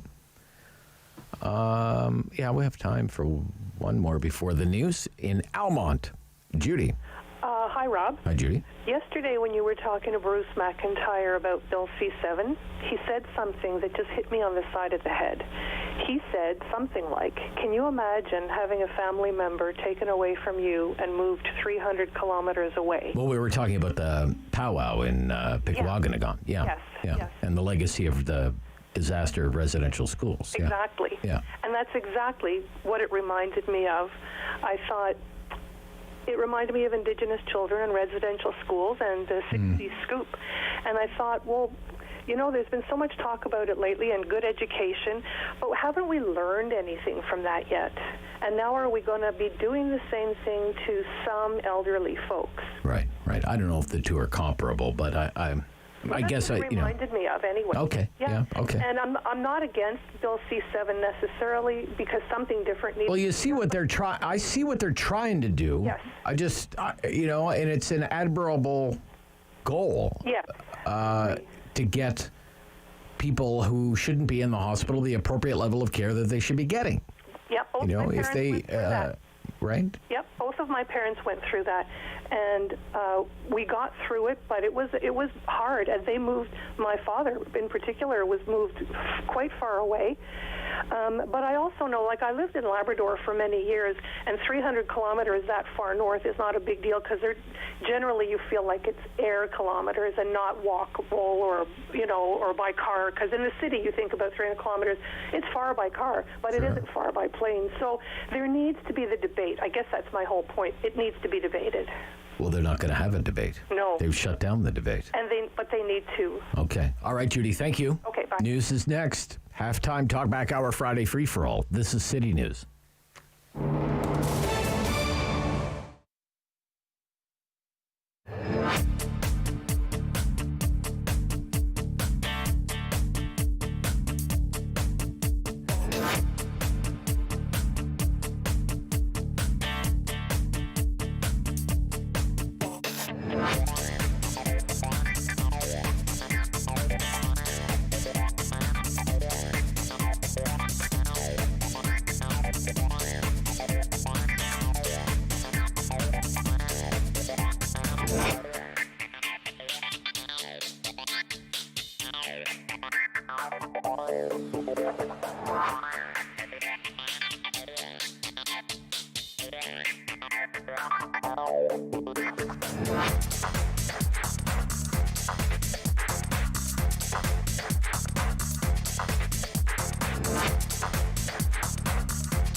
1310 AM. It's Friday, August 26th. Good morning. I am Damilola Onime. Right now in Ottawa, mostly cloudy, 16 degrees. In Smith Falls, 18. And here's what's making news this hour. The rain delayed play for almost 2 hours at the CP Women's Open, just as Smith Falls native Brooke Henderson was beginning her round. She birded the second hole and is now 3 under for the tournament. City News reporter Korski will have an update at the top of the hour, and play is expected to resume in a couple of minutes. Another event that continues into the weekend is the annual Pride Festival. There is a street festival scheduled for Saturday on Bank Street, as well as the Family Pride Zone in the Donald Park, and the parade will happen on Sunday. Our sister station, Kiss 105.3 FM, will be part of all the fun this weekend. City News anchors Jason White and Sam LaPrade will be live at the parade on Sunday. Now we'll have updates for you on our website, ottawa.citynews.ca. And Ottawa drivers are getting some more relief at the pumps this morning. The price dropped again at midnight to just under $1.55. Gas prices have fallen 10 cents in the last 3 days, but analysts say the relief at the pumps won't last. The price is expected to spike again to about $1.90 as we head into the cooler months. City News time is 10:31. I am Damilola Onime. For news anytime, follow up online at ottawa.citynews.ca. It's time to talk back On the Rob Snow Show. Have your say and call now. 613-750-1310. Friday free-for-all. Talk back hour. Wide open. On topics at 750-1310. Love to hear from you. Steve in Ottawa. Thanks for waiting, Steve. Good morning. Hey, Rob. How's it going? It goes. Yep. What's up? So the whole Tupac thing there, I think the people of Lower Town need to just chill out a little bit. They kind of have like a convoy phobia. Convoy phobia. Okay. And it's kind of like, these people aren't picketing it outside their house, really. You know what I mean? It's almost like, when you have a younger brother and he punches the older brother, then the older brother punches him back, and then the little brother goes and cries to mom that the older brother punched him. But, they're kind of doing that. You know what I mean? Like, yeah. They're causing their own problems down there, really. Are they? Like, if they just let the system work, you know what I mean? If they're going to get evicted, they get evicted. You don't have to be out there with picket signs and water guns and masks. You're just antagonizing the situation, making it worse, in my opinion. Okay. Like, we all understand. We understand Lower Town doesn't want it there. We understand it's a bad situation, but, you can't just, you're making the situation worse. That was Derick's point. That's what that was what Derick said this morning when he was with us. Let the process work itself out is what he was saying. That's it. You know what I mean? You don't need the police there all the time. You're causing. You know what I mean? Like, it just seems silly. You know what I mean? Like, it's all kinds of silly. I mean, we have people with like paper crown masks chasing people in dog masks around fighting over squirt guns. Right. On St. Patrick's Street. Up. Right. Yeah. Anyway, what is this? It's like being in elementary school. It's watching elementary school here. Okay, Steve, thank you for the call. Have a good weekend to you too. Yeah, bye. Troy in Ottawa. You're on City News. Troy. Hey, Rob. Hi. Look, just my own opinion on the safe injection sites and why they're so important and how they're working. First of all, we got to stop blaming and saying the people using them, right? Like, it's not the people using them that are the issue. Okay. I just worked in one for 2.5 years and stopped a couple of weeks ago, the one down on Somerset. And I know for a fact the number one issue that's missing right now is affordable, sustainable, supportive housing, okay? You can send someone to treatment for 30, 60, 90, 120 days, but if you send them back out on the street, as soon as they're done the treatment, they're going to start using again because nobody lives outside sober, okay? Nobody. Like, you just don't live outside and not use. It doesn't happen. Okay. Like, people need something to it's scary, it's unsafe, it's a hard life, and people become addicted, right? So first of all, housing, because people, institutionalization to prisons, the same thing happens to people who live outside. Okay, you can't just stick someone in a rooming house who's been living outside for 1.5 years, 2 years and say, here, good luck. Right? Some people, they don't know how to live inside anymore. Yeah. They live in their tent inside their living room. Yeah. They go back to homelessness because they're lonely. They don't know how to live by themselves. They have no support once we stick them in somewhere. So they go back to the life they know. and it feels safe. So it's not the people. It's the fact that we have no sustainable housing. We have there's tons of places to rent in Ottawa, but nobody can afford them, right? Especially people living on the street. Right. So until we tackle that issue, nothing's going to change. Second thing, just real quick. Okay. For every addict that overdoses and but what about just before you move on? Because the caller raises a point that, look, I've been part of this debate publicly for a very long time. Yeah. Okay. Going back to the genesis of the very first supervised injection site here in Ottawa. Yeah, okay. Downtown.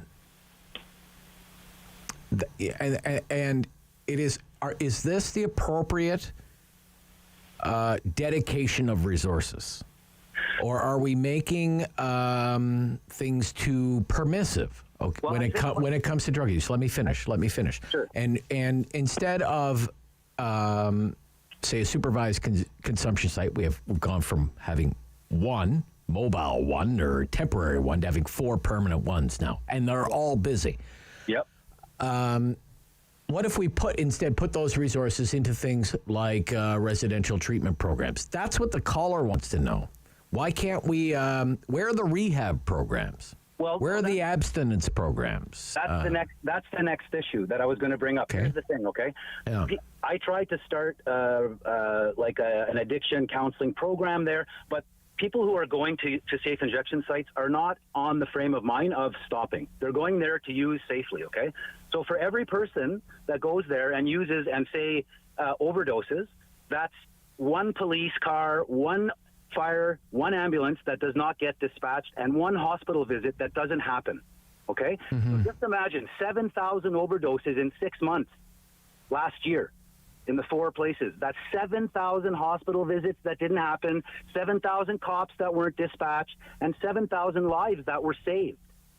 So if we stop putting it on the fact of, well, no, people are going to use, okay, that's one thing we need to start. Here's where we need to start the conversation, Rob. People use drugs, okay?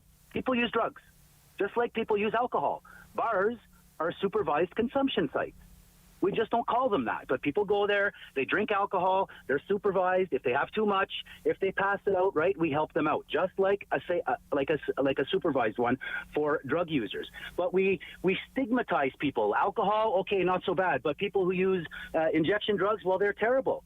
But there is, before people are going to stop using, you need to give them something better. And the life that we offer on disability, living in these crappy rooming houses, like, what are you offering people? Okay, we stabilize them in a place, like send them to rehab, detox for 20 days, go to rehab. They come back outside, and what do they have? They're still homeless. Like, what's next? Right? That's where the missing link is. There's nowhere to go after treatment. You understand? Yeah. So whether or not we throw all this money at treatment centers, great, build 10 of them. But if there's nowhere to house the person afterwards, then there's no point in sending them. You're wasting money. So yes, I support safe injection sites because it's keeping people alive, and it's saving countless tax dollars. It is. Yeah. Okay. All right. Thank you. I don't know about the numbers. The numbers would suggest, I believe it's about 2,000, I think, people. I mean, it's a terrible number, right? 2,000 people will die from overdoses in Ontario this year. I mean, it's a terrible number, 2,000. Harm reduction strategy. In this city, I mean, as I say, there was a raging debate about the opening of supervised consumption sites. I was part of that debate. We have 4 of them now. They're all busy, according to people that I've interviewed, and I've interviewed the top people in the city with inner city health. And they all tell me we have 4 and we could use more. I don't know. And, there's a push on now for the next step is to be a safe supply of drugs. Powerful narcotics, very addictive, highly addictive. But the argument is at least the addicted would know what they were consuming. So there wouldn't be the risk that the drug supply is tainted with whatever dealers are putting in there that is causing so much death and misery. So we need a safe supply. So the evolution would be with harm reduction, at least in this city and in most Canadian cities. Needle exchange programs were very controversial when they first began in Ottawa. Then came supervised injection sites, and they were very controversial. And from there to a call for a clean drug supply. So there are going to be those who will say it's all too permissive. We're enabling addiction. No better than a parent who can't say no to a crying child. But nevertheless, the next debate is going to be clean supply of drugs or the decriminalization of all drugs. The decriminalization of all hard street drugs. And that argument goes that as a community, we have to change the way we view drug addiction.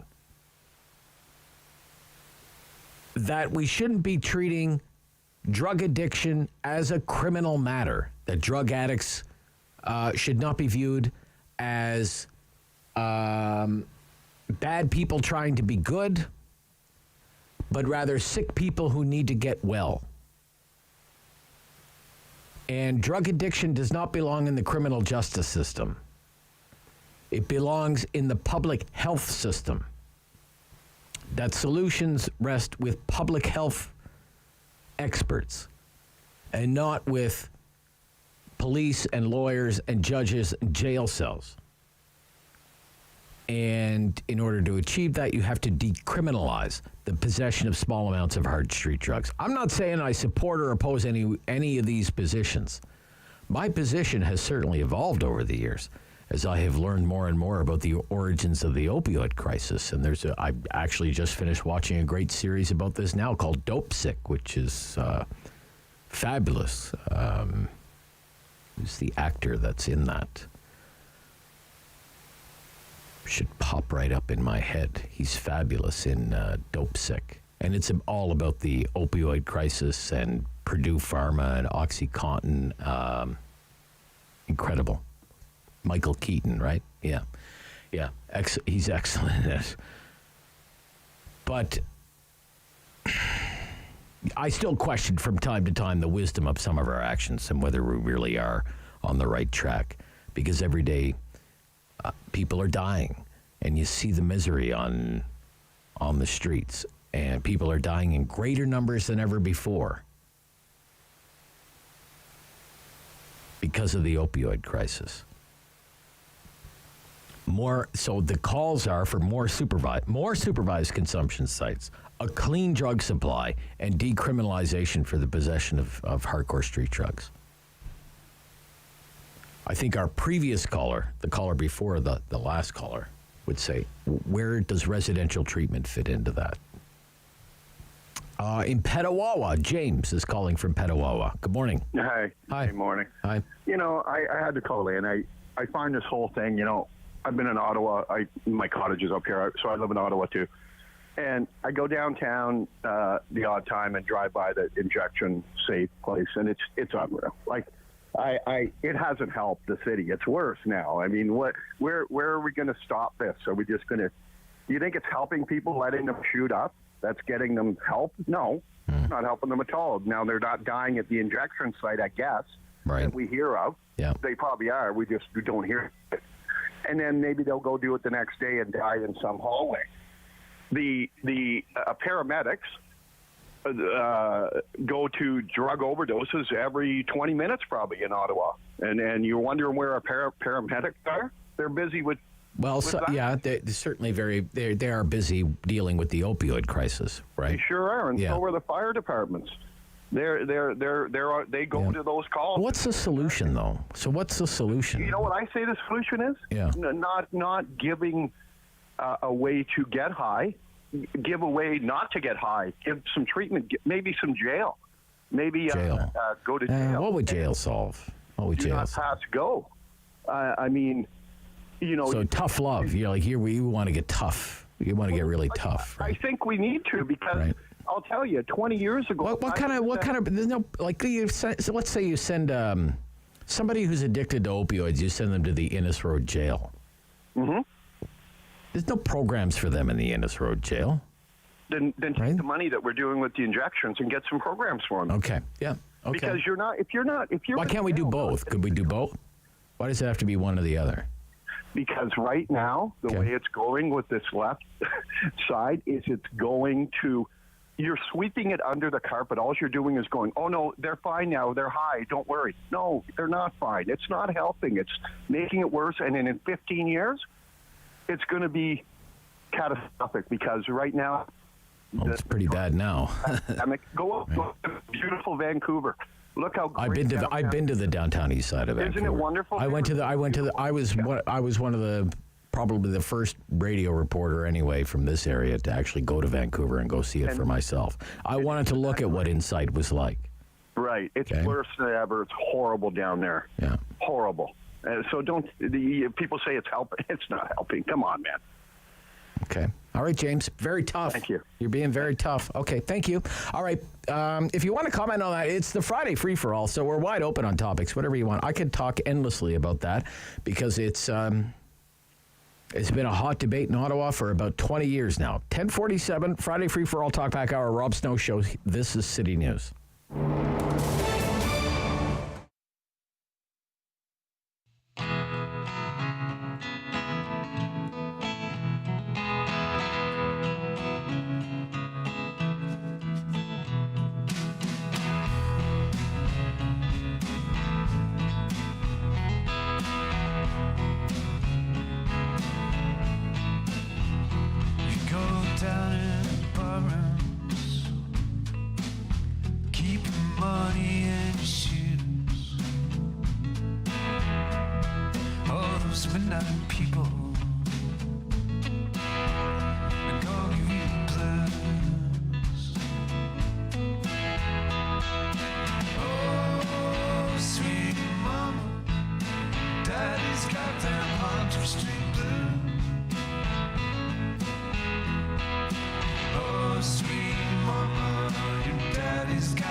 runs under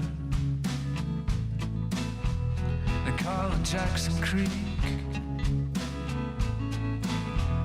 When you can't take all the trouble and see them empty. Oh, sweet mama, your daddy's got them Hunter Street blues. Oh, sweet mama, your daddy's got them Hunter Street blues.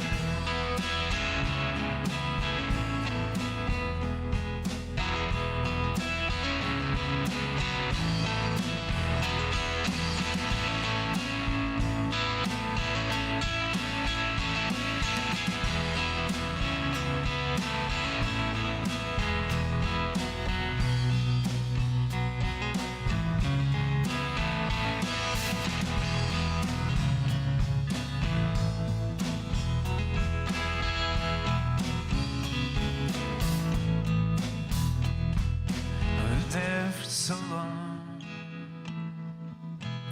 above the corner store where I made up these songs.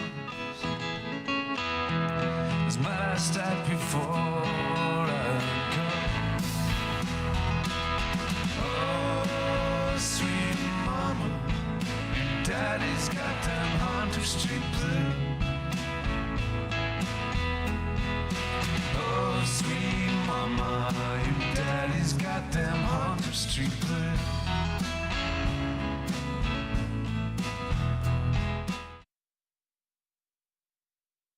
The phone lines are open at 613-750-1310. Now, the Rob Snow Show continues.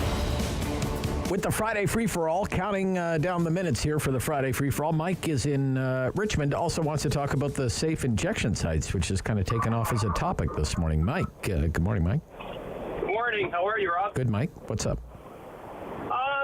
I just have a lot of mixed emotions about it because Sure, yeah. I am a drug addict, I would say, but I think I managed to get my life together. But I'm 60 years old now. But from the time I was 13 years old, I struggled with drugs. I went to prison for at least 20 years. Holy cow. But you know, I mean, I was addicted to cocaine. I was addicted to heroin. Wow. Even after being in prison for 20 years, I still got out and I used. Wow. So, but I just thought there had to be something better for my life when I was about 41, and I got on methadone. I found methadone to be the best. Okay. Because it kind of it helps you. It helps you, like, you don't get the craving anymore, you know, and you can go on a high dose and then they can wean you down, and then before you know it, you're off it. Yeah. You know, and well, there's another drug now. Suboxone is the drug that I guess that they use now. So it will give that to you also. Right. But you know, I hear a lot about, you know, the thing. You know, I mean, I don't have an opinion about that. I mean, I don't really understand all that. But the thing is, I think people, you have to want something better for yourself. You really, really do. You have to hit bottom, right? Pretty despair out there. Got to hit bottom. Pardon me? You got to hit the bottom. Well, trust me, I did hit rock bottom, but I just thought throughout my life, I said, there's got to be something better than this for me. My life can't be just this. Sure. You know, can I ask you, Mike, did you go to a treatment program or? I did treatment programs in prison, but I'll be honest, Rob, I mean, I think when you're a drug addict, I think you're always going to be a drug addict. I think it's always going to be in your head. Okay. And because you know that feeling, that it's this feeling that comes over you, and I think you have to just learn to live with it and learn to appreciate the better things in life. And you're sober now? Sober now? Yeah, I drive a dump truck. I work 12 hours a day, 6 Good days for you. a week. I own a house in Richmond. I met a beautiful lady. So do you think, you know, I've kind of gone through the evolution of it. You know, we had, first we had needle exchange programs and injection sites, now calls for a clean drug supply and decriminalization of the drugs that you were abusing, cocaine, heroin, decriminalize those possession of those drugs. Is that, what do you think of all of that? Would you be sober if that was the case, or? I wouldn't have got sober. You wouldn't have got sober. You think it's too permissive? Yeah. Because that okay. Oh my God, I can get free drugs. I can do this. I can get that. I don't know. I mean, honestly, in my state of mind back then, and I was a criminal, you know, I would have said, "Oh my God, look at this! It's free." And I think making it, you know, like available, I think you're going to be creating a worse problem, especially with. Oh my God, I don't know. I understand why they're saying it, and maybe it could work, but people like me back then, no way. No way. Okay. No. Hey, thanks for being so open. I appreciate it. Really good. Yeah, Mike, thanks. Yeah, incredible story there. Okay.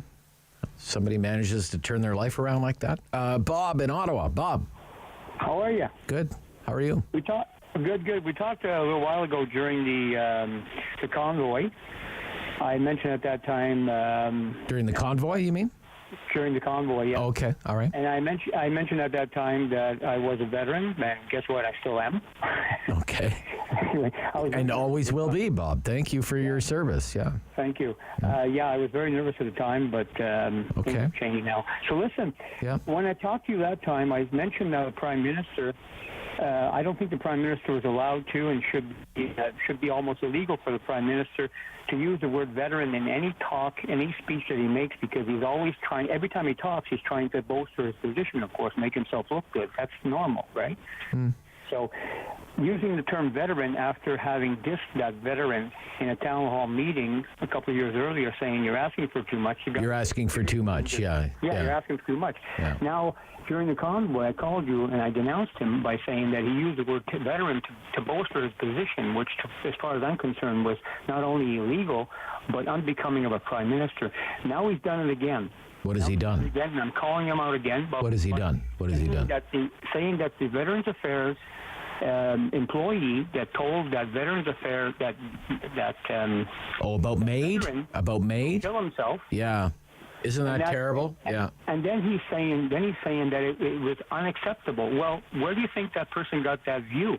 Yeah. It comes from the top down, Captain Justin. Okay. And as far as I'm concerned, the Prime Minister should resign and stop using the word If not, then stop using the word veteran in any communication he makes, because every time he opens his mouth, he's always trying to make himself better, which is useless. But bottom line is, he should never be allowed to get on the back of a veteran, make himself look good by making it look like he's defending them. He's not defending them. He's playing with them. Yeah. Okay, I got you, Bob. Yeah, Made. I'm working on a show right now next week for Made. We did a show on Made a couple of months ago, and probably time for another one in light of that story, because there are big changes coming for Made in Canada, which some people think have gone way too far. I mean, it's 7 years ago it was illegal. And now look at what's going on, as the caller says, a veteran goes looking for help for post-traumatic stress disorder, and they suggest Made, medical assistance in dying. In March of next year, Canadians whose only medical condition is mental illness and who otherwise meet all the other eligibility criteria will be eligible for Made. It has people so worried that, permissive, maybe that's the theme, that the suicide law is becoming too permissive. In 7 years, this country will have gone from having a total ban on doctor-assisted suicide to having basically the most accommodative assisted suicide regime in the world. 30 years ago, Sue Rodriguez was denied a doctor-assisted suicide. She had ALS. And they said, no, you can't do that. And we're on the path to, you can have a medical-assisted dying at any time for any reason. We'll pick it up on Monday. I hate to leave on that note, but we'll pick it up on Monday right after the news. Sports, something totally more lighthearted. Steve Warne. We'll talk all things sports with the host of the Sens Nation podcast following golf, as you will, as you can expect. The LPGA and the CP Open underway here in Ottawa. Everybody watching the leaderboard wondering where Brooke Henderson stands right now. Bring you right up to date right after the news on City News.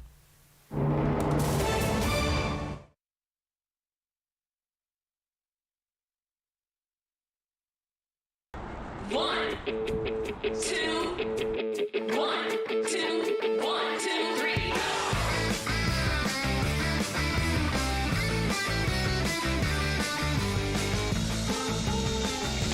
Today is a very exciting day. We are officially opening the Interzip Rogers for the summer season of this year. Last year we were expecting to have maybe 20,000 people, and we actually had over 30,000 riders for the first year. So we're really excited to reopen this year.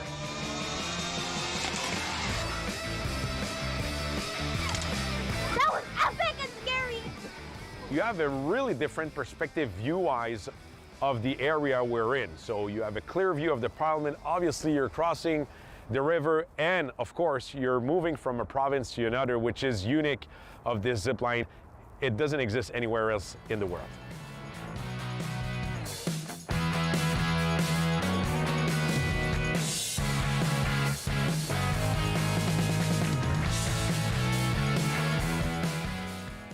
Rogers has been partners even before Interzip opened, actually. They were all in the first meeting we had with Rogers, and that for us was really a nice commitment. We're really fortunate to have Rogers with us, and on top of having Rogers, it's basically the name of the zipline, which is the Interzip Rogers, that is now pretty much renowned across the country.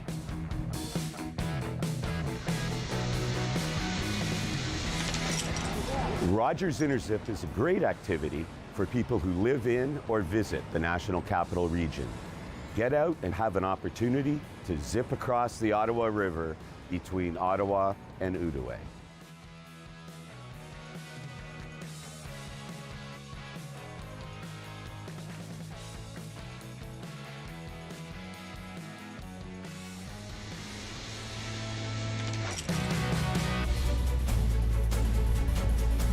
In Ottawa and the Valley. This is City News, now on 101.1 FM and 1310 AM. It's Friday, August 26th. Good morning. I am Damilola Unime. Right now in Ottawa, it is mainly cloudy, 16 and 18 in Smiths Falls. And here's what's making news in Ottawa and the Valley. There were a couple of thunder rumbles and some heavy rain just after play started at the CP Women's Open earlier this morning. But the golfers are back on the course. City News reporter Chris Curries has all the details from the Ottawa Hunt and Golf Club. It wasn't the best start to the day weather-wise. A lot of rain came down for a couple of hours pretty hard, and after a bit of thunder at 9:30, play was suspended for an hour. Now the players are back, and Brooke Henderson looked to pick up where she left off. The Smiths Falls native birdied the second hole right at the buzzer, and on the third, she made par. She sits at 3 under par, 6 shots back of the lead. She's looking to make a Friday charge up the leaderboard. At the Ottawa Hunt and Golf Club, Chris Curries, City News. And with the weather forecast for Ottawa and the Valley, here is City News weather specialist Denise Andriachi. Mostly cloudy today with showers and thunderstorms in the forecast, so not the best start to this weekend. Daytime highs near 23. We still hang on to that chance of showers later tonight, but we should see some clearing into tomorrow, and tomorrow looks good. Highs near 23, lots of sunshine to enjoy for Saturday. Today's daytime high, 23 degrees. And the province's science advisory table says they will not be making a formal recommendation on whether to reintroduce mandatory masking in schools. In a report yesterday, members of the science table say they could not reach a consensus regarding if and when masking should be mandated again. September marks the first time returning students will not be required to wear masks in public schools since the start of the pandemic. The province released weekly COVID-19 data yesterday showing most indicators were unchanged from a week ago, though Public Health Ontario has said rates appear to be increasing among school-aged children. Tennis legend Serena Williams' first opponent at what she has indicated will be her last U.S. Open is unseeded Danka Kovinic of Montenegro. Win that match and Williams could face number 2 seed Anett Kontaveit of Estonia in the second round. The brackets for the women's and men's single event was released yesterday by the U.S. Tennis Association. Williams will play her opening match on Monday and first round play continues Tuesday. Now, the 23-time Grand Slam champion announced this month she was preparing to step away from her playing career. She turns 41 on September 26. And on the ATP side of things, Novak Djokovic will not play in the U.S. Open as expected, because he is not vaccinated against COVID-19 and thus is not allowed to travel to the U.S. Djokovic announced his withdrawal from the year's last Grand Slam tournament on Twitter yesterday, just hours before the draw for the event was revealed. Djokovic has won the U.S. Open 3 times and was the runner-up last year. And it is New Music Friday with a couple of huge names dropping new songs. City News reporter Jeff Rohoman with the details. Yeah, DJ Khaled dropped his new album, God Did, at midnight to a lot of fanfare. People have been waiting for this since he hinted Drake and Kanye would be featured, which they are. But it's being overshadowed by... Hold me close, my time to dance. Yeah, Elton John and Britney Spears dropped Hold Me Closer, a song that samples Tiny Dancer and will no doubt be the most downloaded song this weekend. And our guy Shem from Kiss 92.5 is here for it. This record is an absolute smash. I love it. Britney is back. It's the perfect sort of dance record that she needed to drop. It's going to do so well in the clubs. Not that I go to the clubs anymore, but it's going to be really, really great.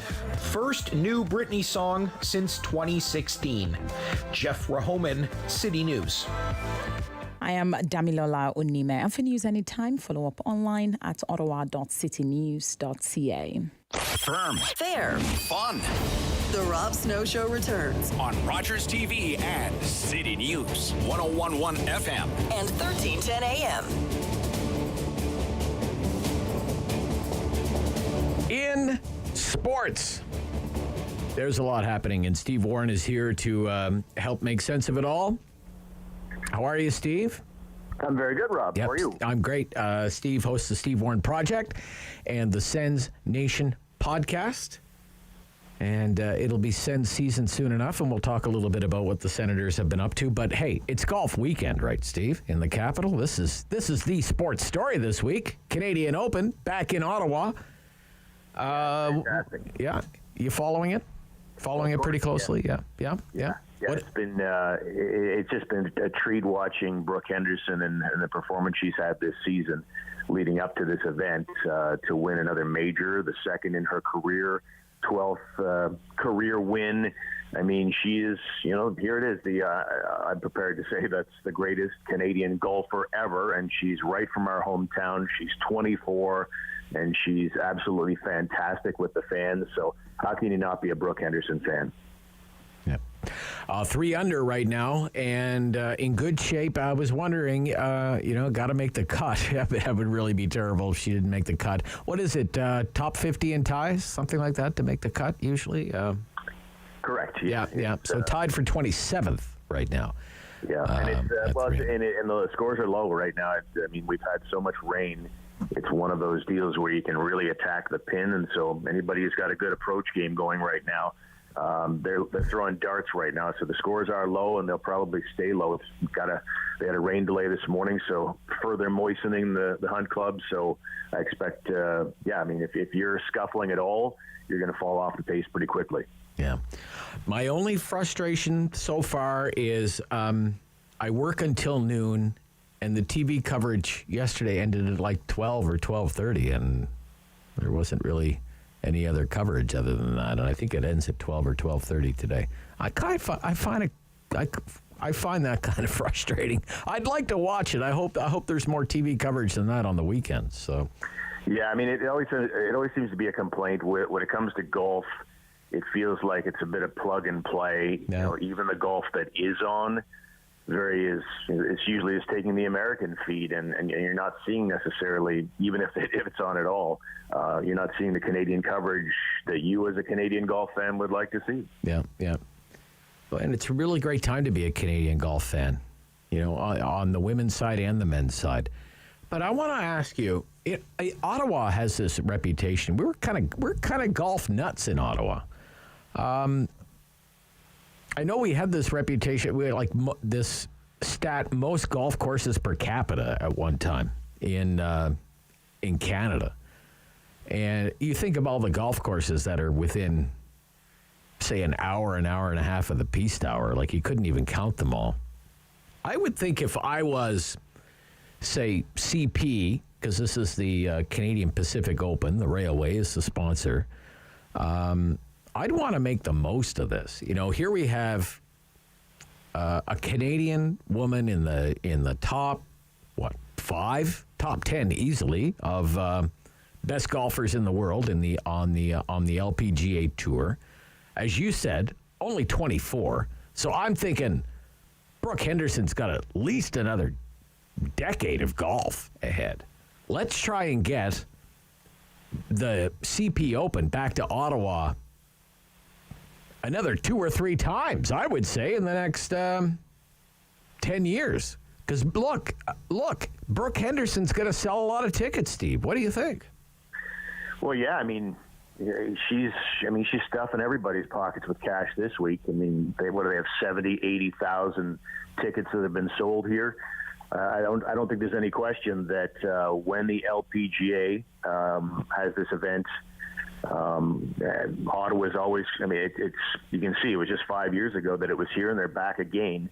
I don't think they're going to get to a stage where it's like the PGA was for years at Glen Abbey as the host course every single year. Yeah, that's boring. That's boring when they do that. Yeah, I just don't think anybody else in Canada right now for this particular event can touch what Ottawa is doing because of the Brooke Henderson effect. So, and not to mention the hunts. They've been there so many times now. It's a treat to go there because they've been there repeatedly. They have a solid template. They know exactly what to expect. They did go over to the Royal Ottawa back in the early 2000s, but then they've been back to the hunt for the last 3 Ottawa visits. So, I think that they'd love to come here a whole lot more often for the next 10, 20 years because of Brooke Henderson. Yeah. Let's just throw some ideas out there. All right, sir. Okay. CP or the LPGA or whoever decides these things says, okay, we're the next 3 of the next 10 CP Opens are going to be in Ottawa. Golf courses, put in your bids. Who would have a chance other than the Hunt Club and the Royal Ottawa on the Quebec side? I think I'd probably just have to defer to, other big events that have been here. Again, the Royal Ottawa has hosted this event. I think about Canadian Tour events. They had the Trafalgar Classic at Eagle Creek back in the day. Pretty recently, the Highlands hosted a Canadian Tour event as well. Highlands. Where's that, Steve? Highlands. Where's that? Highlands is over near the airport. Oh, is that the Armed Forces golf course? Correct. Yeah. Okay. Gotcha. Yeah. Okay. Yeah. I've never played that. Have you played that? Oh yeah. Oh yeah. I've heard great things about it. I've never played it before, but yeah, a buddy of mine's a military guy, and I think they've opened it up to members beyond the military. Oh, they have. Okay. Yeah. Yeah. Okay. Yeah. All right. We did the early bird, terrific shape. Do they have pot bunkers there? I heard they had some pot bunkers there.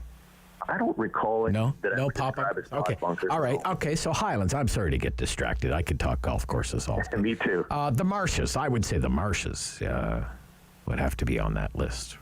Right? Well, it comes down to, doing the legwork on, because so much of it is logistics. Yeah. There's certainly tons of nice, challenging courses in this area, but, what about parking and what about the ability to host galleries and things? That's what will, make or break some of the decision making for these big tour events. So like I said, I was kind of going back to the ones that have already hosted fairly big events in this town. But yeah, in terms of layouts and in terms of conditions, Ottawa is blessed with a lot of really nice tracks. I don't have the answer for you as to exactly how many have the logistics down pat with all the things you'd need to host an event. So that's the best I can come up with for you. Okay. All right. Boy, it won't be long now, Steve, for the Ottawa Senators. Oh, yeah. Right. It's got to be getting close. Less than a month to the first preseason game. Less than a month. Well, there you go. Okay. Any news? What's the buzz? What are you hearing? What do you know? Well, Pierre Dorian's clearly getting some downtime, so because he got some golf in this week at the Pro-Ams and all the schmoozing at the Hunt Club, but he obviously, it's out there, and everybody knows that they're still in the market for that top four defenseman. Way easier said than done, but he also has two other big things that have to be done before opening night, and that's re-signing Alex Formanton and Eric Brandstrom. And I got to think Pierre Dorian right now is just at a stage where, in all three cases, things have kind of stalled, slowed. So he's squeezing in a little bit of a summer for himself here, but obviously keeping his cell phone at his side, ready to take any calls from other agents or other teams. Okay. If the team does not secure that defenseman that is on the list, how do you feel right now about the makeup of the defensive core of this team right now, Steve? Well, it's not ideal if you're measuring out, Stanley Cup contenders. You say right away that's a massive gap. Okay. But if you're measuring out teams capable of making the playoffs as they are, on paper right now, I think that defense is going to be enough to allow them to compete for a playoff spot this year. With the addition of Jake Sanderson and all he's supposed to be, you've got Travis Hamonic, who arrived at the deadline last year or around it. At the end of the season, the club was saying this guy wasn't even close to being healthy. So maybe he's a little more than we've seen so far, and I didn't think he was bad. So maybe he can, fill that role, and maybe one of the kids pops up. I really think that they're just so good up front now, with everybody being a year older, with Shane Pinto missing last year, and he's now going to be full-time and healthy, knock on wood. And then the additions that they've made, I don't see how anybody can't be optimistic that they can compete for a playoff spot, even if they don't go out and get that top 4D. All right. Looking at the Canadian Football League, it's a real dynamite one tomorrow. It's the 1-8 Ottawa Redblacks visiting the 3-7 Edmonton Elks. Set your PVRs. I got to tell you, I'm just so disappointed with the Red Blacks. Yeah, as bad as they were the last two seasons, and they had two seasons. I'm even more disappointed this year because I had such great expectations for the team. They made so many great moves in the offseason. I thought they were going to be so improved. I get it that the quarterback got injured and it was a dirty play, and there's every reason to be sour about it, to see Masoli go down like that. But it's just been a dumpster fire since then. And there's really no excuse for this team to be 1-8. And I've just kind of lost all passion for even watching the team. And I never thought it'd be at this point 9 games in. How are you feeling as a Red Blacks fan? Like you're a sports guy, and you're kind of you've really got an analytical brain when you're looking at it, but you're a fan as much as the next guy, Steve. So I mean, how are you feeling about this? Disappointing. Yeah. Disappointing. I mean, you go back, like you said, I believe the number was somewhere around 17 free agents that they brought in, and like a lot of good ones too, and not guys that were pumping gas somewhere down in the southern United States waiting for their opportunity. No, we're talking CFL free agents, veterans who came in, and you know, they right out of the gate they look really, really good. I mean, right now the Red Blacks are about to have a home-and-home with Edmonton. Wouldn't it have been nice to start the year against Edmonton and not the 2-time defending Grey Cup champions in a home-and-home? Yeah. CFL schedule maker's a jerk for starters, but I mean, it's so difficult when you get on a roll, when you're on this slide, you're just waiting for the next thing to happen to you, the next calamity to occur. There is zero confidence with this group, whereas at the start of the year in those 2 games against Winnipeg, I saw a team with swagger. I saw a team that felt good about itself. Yeah. It didn't show on the scoreboard, but it was coming. You could see it percolating. But the injury to Masoli, they didn't get that turnaround that they were hoping for, and the moral victories are long gone. Yeah. And then the reality is they're not going to turn it around unless Nick Arbuckle suddenly shows up and becomes the Nick Arbuckle we thought he was going to be in Calgary 3 years ago. I'm just not seeing a turnaround for this team anytime soon. Yeah. I mean, how much of this do you put on Paul LaPolice? Like, the GM did his job, but it's the execution. You know, on game day there has to be execution. And the last few games, I get it. Like, you're down to second and third string quarterbacks here, but the execution, the play calling, some of it has just been totally perplexing to me. And you have to put that on the coach and the coaching staff. I don't see any universe where Paul LaPolice has a job next year with the Ottawa Red Blacks. Yeah. I don't like to see anybody get fired, and I don't like saying that. I take no pleasure in it. But what was the old Bill Parcells line? You are what your record says you are. And the Red Blacks under Paul LaPolice are 4-19 now. And last year, LaPolice was the coach. He was in his first year, and Oseg decided they needed changes because they were going so sideways, and GM Marcel Desjardins got fired. Okay, so the GM is basically not scapegoated, but he's made as the fall guy. And then in the off season, okay, we're going to talk players now. The players are to blame. We're going to bring in 17 free agents. So now the player excuse is out the window. Who's left? Paul LaPolice. Yeah. So I think if this team is looking to make changes now, I think it'll come at the coaching staff position. Yeah. Yeah. All right, Steve. Enjoy the golf. You too, Rob. Yep. Talk soon. Bye-bye. Steve Warne, Sens Nation Podcast, the Steve Warne Project, and 3 under right now. Through, I think, 5 holes, I believe, for Brooke Henderson in the second round, tied for 27th at last glance at the leaderboard at the CP Open at the Ottawa Hunt and Golf Club. 11:19, Rob Snow Show, back with more in a moment. And the Queen's Park Weekend Review still ahead after the 11:30 news. This is City News.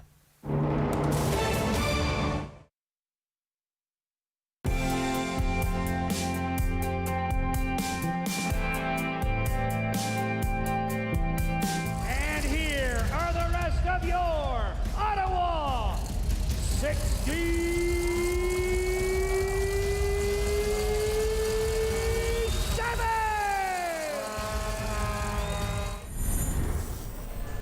Sean Callahan from behind his own net. Moskowitz, there's a giveaway. Here's Byers, shot right on. Mrazek has it. Ottawa has, for the most part, carried the play in the last 3 or 4 games here, and this is when Barry's got their chances on Poor puck management, puck decisions right there. Ill-advised pass, not a good pass, a turnover, creates the first scoring chance and shot on net for the Barrie Colts in this game. This is what Ottawa's got to do better of tonight, is making sure that their puck management is good. They're crisp and they're solid when they have it. That's the first action. Scores! The Barrie Colts draw first blood. It's Greg Such. Smith out there now for Ottawa. He's going to head in front of the net. Oh, dig it away, scores! Dalton Smith tapped in front of the net. We are tied at 1. Back to the point. Callahan shot's blocked. And here comes McDonald with a head of steam. Shot scores! McDonald with the long shot. And the Barrie Colts take a 2-1 lead. Back to the point. CC walks. Shot scores! Tony Ceci. It might have been deflected right away, right when he took the shot. Something changed on the way to the net. It dipped as it got close to the net. I noticed that. And good cycling. Gus does a great job of being patient with the puck, bringing two guys to him. And he'll win it back to the point. Ceci. Here's Prince. Traffic in front. Down low. Trying to get scores! With 24.1 seconds to go. An icing. Oh, waved off at the last second. Bahena trying to track it down. Rolls deep into the Ottawa zone. CC to meet him. Trying to center it. Bouncing puck in the crease. Scores! With 8.7 to go. Mark Scheifele ties it at 3. Force McNeil to hustle back. Niederberger steers it away. Gustus right on it. Scores! Brad Gustafson from the boards. The Ottawa 67 advance to the Eastern Conference Finals. The little man comes up big for the Ottawa 67s. He'll never score a bigger goal. No, that's for sure.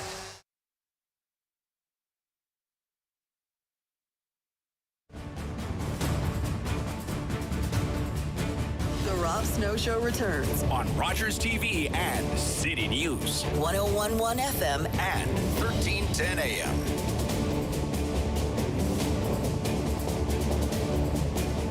$11:23. We have the Queen's Park Weekend Review coming up right after the 11:30 news. We'll talk a lot about Bill 7. Bill 7 will be the topic of discussion. I think that is the move by the Ford government to get patients who are taking up hospital beds when they really shouldn't be in the hospital. They need alternate levels of care, such as long-term care homes, a room in a long-term care home. But lots of criticism because it could come with the threat of a fee of as much as $1,800 a day, a power that the hospital has had apparently since 1979. So that was the story at Queen's Park this week. I think the biggest story in the country this week had to be the visit by the German leader, Olaf Scholz, 3-day visit. Mr. Trudeau played tour guide. The big issue, energy security, because Germany doesn't have energy security right now. And it's the most important economy in all of Europe, and it went all in on the green revolution. Wind power, solar power, closing nuclear plants, closing coal-fired power plants, and that made the country dependent on Russia for natural gas. And now those natural gas supplies are unreliable because of Russia's illegal invasion of Ukraine. So you have the German leadership scrambling to find other sources of energy, and here's Canada with an abundance of natural gas. I was just looking up some data this week, the natural gas reserves of Canada, because Enercan keeps track of all of this. Natural Resources Canada, Enercan. 71 trillion, with a T, trillion cubic feet of proved reserves of natural gas. Right? 71 trillion. And as of the end of 2019, right from Enercan, as of the end of 2019, total amount of natural gas that is technically recoverable, like with the technology as it exists today, is 1.4 trillion cubic feet. 70% of it is in Alberta, 30% of it is in British Columbia.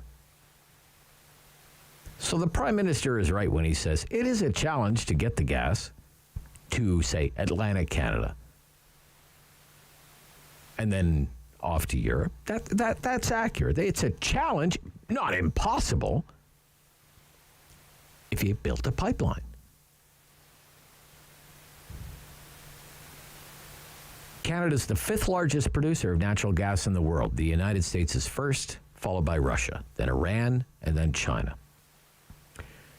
Canada is the 6th largest exporter of natural gas in the world. Russia is first. Then the United States, then Qatar, Norway, and Australia, then us. So we are a global power when it comes to natural gas. We have lots of the stuff. Germany needs it badly, sooner rather than later. But Mr. Trudeau this week, he wasn't much of a salesperson. I understand the geographic challenge. As I said, I'm willing to recognize that. To get gas from gas fields in BC and Alberta, you need a pipeline. You need infrastructure, storage facilities, upgrades to port facilities. None of that can be done overnight. But the fact is, we should have been doing this years ago. And now here we are in this position in late August 2022, and it really highlights, I think, the damage that the Trudeau government's policies have had, not only for an ally like Germany, but for Canada's own energy security, for Canada's own prosperity. And I don't think that's overstating it. I think in many ways, our federal government is making the same kinds of mistakes that the German government has made. The only difference is we don't rely on Russia to fuel our economy. If we did, we would be in the same predicament. You heard Mr. Charest this morning, Jean Charest, who's not going to win the Conservative Party leadership, but you heard him say, Energy Saguenay. We should remember Energy Saguenay. We could be benefiting from that right now. Warren Buffett's Berkshire Hathaway was an investor in that project. It had been in the planning stages since 2014, 8 years ago now. The LNG would have been shipped out of the port of Saguenay, out into the Gulf of St. Lawrence, and then off to Europe. The pipeline was already under construction. It was a $7.2 billion natural gas project that needed a 650-kilometer pipeline that ran from Sarnia to Grand Anse in Quebec. That project was actually worth more than the Coastal GasLink project was worth to British Columbia. If it had gone ahead, it would have been fully operational by the year 2025, 2.5 years from now. But in March of 2020, La Presse broke the story that Berkshire Hathaway was pulling out because it wasn't interested in being involved in the energy business in Canada anymore. The final straw, the rail blockades, just before the pandemic. The project manager was quoted at the time by La Presse that it was pulling up stakes because of the political context in Canada. And just like that, a massive natural gas project that would come in very handy right about now for our friend and ally, Germany, struggling to keep the lights on, houses heated in winter, ended. This is the Rob Snow Show on City News.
News in Ottawa and the Valley.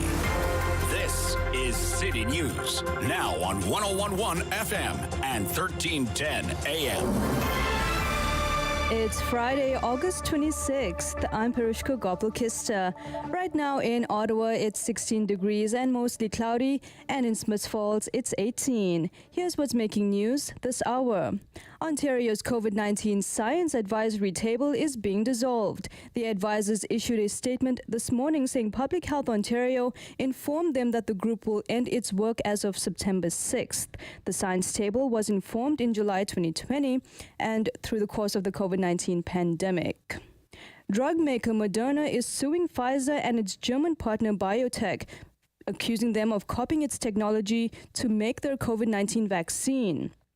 Both two-shot vaccines use mRNA technology to help patients fight the coronavirus. Moderna's CEO says it pioneered the technology and invested billions of dollars in creating it, and that its rival's vaccine infringes on patents Moderna filed between 2010 and 2016.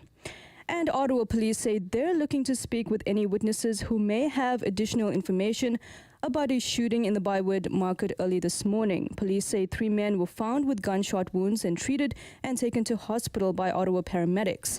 Now, after the incident, police say they received information that 2 other men may have also been injured in this incident. One of these men attended a hospital outside of Ottawa for treatment, and all 5 victims are currently in stable condition, according to police. Investigators are working to determine if these injuries are connected. Currently, there is no suspect in custody. City News Time, 11:33. I'm Perushka Gopal-Kista. For news anytime, follow up online at ottawa.citynews.ca. He's the opinionated Ottawa icon. The Rob Snow Show returns on Rogers TV and City News. 101.1 FM and 1310 AM. Okay, the gang's all here. It's time for Queen's Park Week in Review with our MPPs.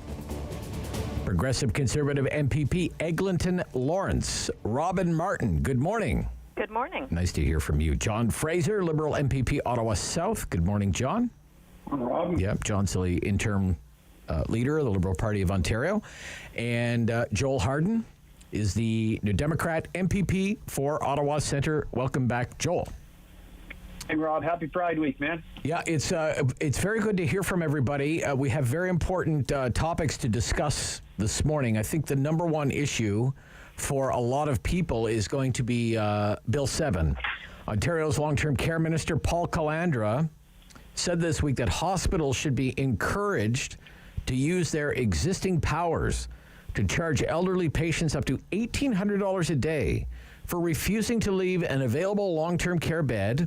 The government is pushing forward expeditiously with legislation that has it, I think we can all agree, an admirable goal of aiming to move more people out of crowded hospital wards and getting them, if they need long-term care, into long-term care homes.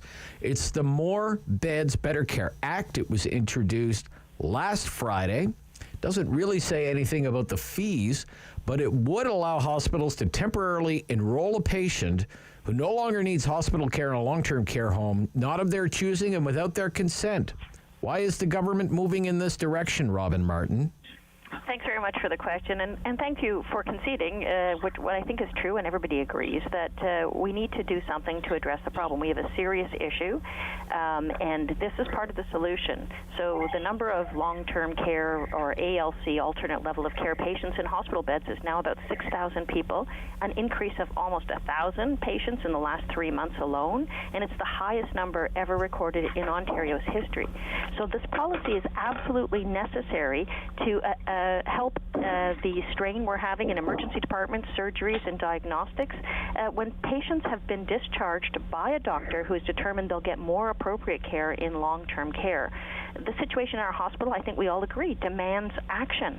And after substantial investments into long-term care, our ministry is now able to offer support and offer spaces.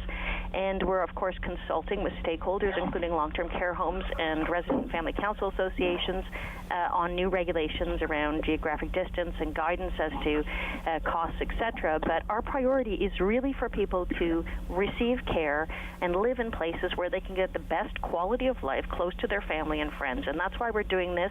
The opposition just opposes everything. Well, close to family and friends, Robin Martin.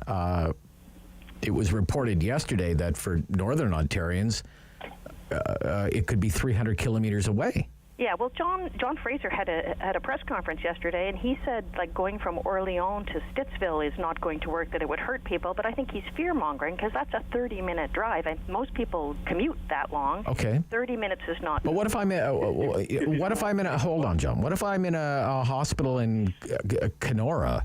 Right. And the hospital administrator says if you don't take this long-term care bed in, 300 kilometers away, we're going to charge you $1,800. Yeah. That doesn't sound right to me. We have to be reasonable about distances in the north. The north is unique. Everybody knows that. People already, know the travel times in the north for medicine, etc. You know what? 300 kilometers is 300 kilometers, whether it's in Toronto or whether it's in Kenora. No, but we understand. It's still 300 kilometers. We're consulting with the sector, and obviously the issues in the north are a particular challenge because geographically it's very different, and that's why we're consulting on that. All right. Okay, I heard from John a couple of days ago on this. Joel Harden, what do you think about this, Joel Harden, please? Thank you. Well, I'm just making a pitch through you to Rob, because I think a missing part of this conversation so far in the debate is home care, and this is why. If we can pay home care PSWs and community nurses more, what PSWs and nurses are making in long-term care in hospitals, for example, we can put more of those professionals, some of whom are internationally trained, out there and release people not from the hospital to a long-term care home that is not of their choosing, but potentially to their own home with their family to look after them. But those families could have their backs broken if they did it on their own. So if we got more home care and we paid those people, not $16, $17, which is what some of the for-profit operators like Bayshore want to pay them. We pay them really well through the Ministry of Health. We could help people be released not to a bed that's not of their choosing, but to their own home. And I guess I'm interested in Robin and the government's reaction on that. Why aren't we having a big investment into home care so we don't have this awful situation where grandma doesn't be released to a home where there were a lot of COVID-19 deaths? They want to be released to their own family home. Well, some people can go home, Joel, and some people need long-term care, but that's why we're investing historic amounts into home care, including $1 billion in this budget to expand home care, but we've made other historic investments in home care getting here. So I think we're doing all of those things. But that's still going to the for-profit companies, Rob. I'm talking about public long-term care. Okay.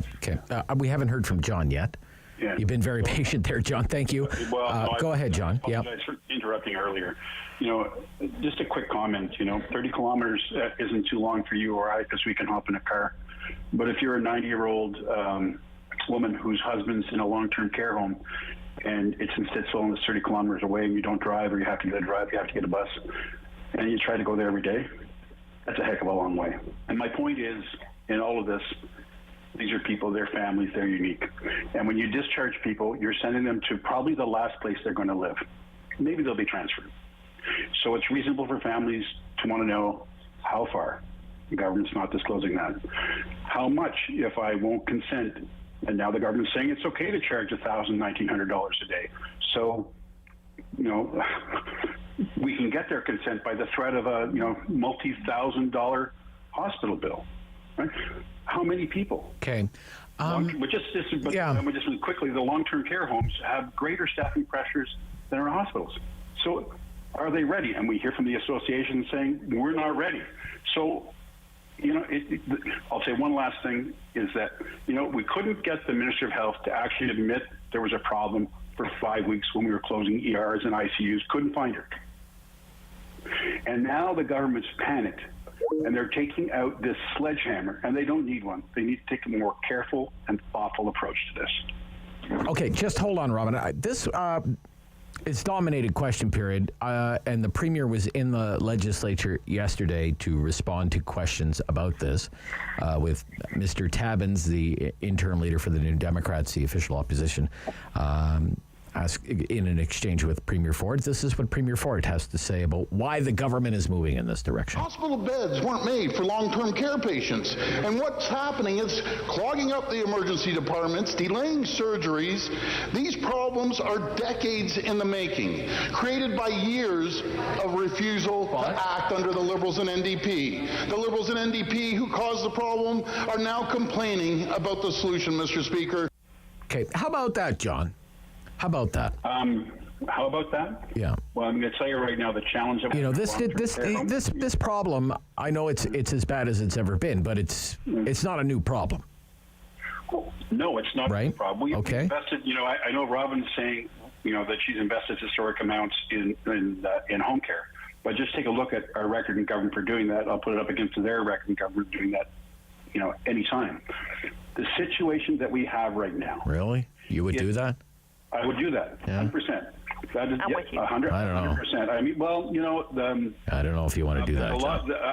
The government likes to run around and say historic amounts, but yeah. I don't know. I remember a certain Liberal health minister who also mused about wearing an adult diaper just to find out what it felt like, John. So I wouldn't really compare the two. If you want to go back to George Smitherman, he's said a lot of interesting things, and but that's not, I think, germane to what we're trying to talk about right now, which is Bill 124 has done more damage to our long-term care in this province than any piece of legislation I've ever seen. And it's done that by allowing for-profit agencies to poach critical staff, nurses, PSWs, frontline healthcare workers.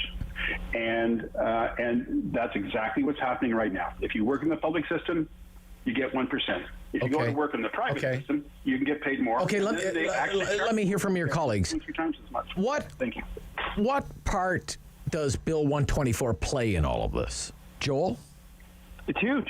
It's huge? How so? People listening to, there are people listening to your program right now, Rob, who've been going lights out for us for 2 years. Not taking vacation, seeing some awful situations at their workplaces in hospitals, long-term care homes. And their wages are being held back. Their wages are being held back arbitrarily. We're seeing deputy ministers get double-digit pay increases. We're seeing pay increases across the board for people who are serving in some of the big crowns and leadership roles, universities, colleges. But we are not seeing that for the people on the front line. So it hurts morale. And rule number one, I think, in public services is respect and keep the people you have. So if I'm talking, as I have done today, Rob, in ramping up massively home care, it's because home care is a big, big option for people who can safely live at home. But our local health officials, when they work with people and their families, say, it's not safe for us to discharge you at home because we don't have PSWs to help you. That's what I deal with all the time here in the office. And that's not right. If someone wants to die at home or die in a hospice with some assisted help, that should be their choice. But what I'm seeing in Bill 7, Rob, is there's no choice. And end of life, in my opinion, should matter as much as beginning of life.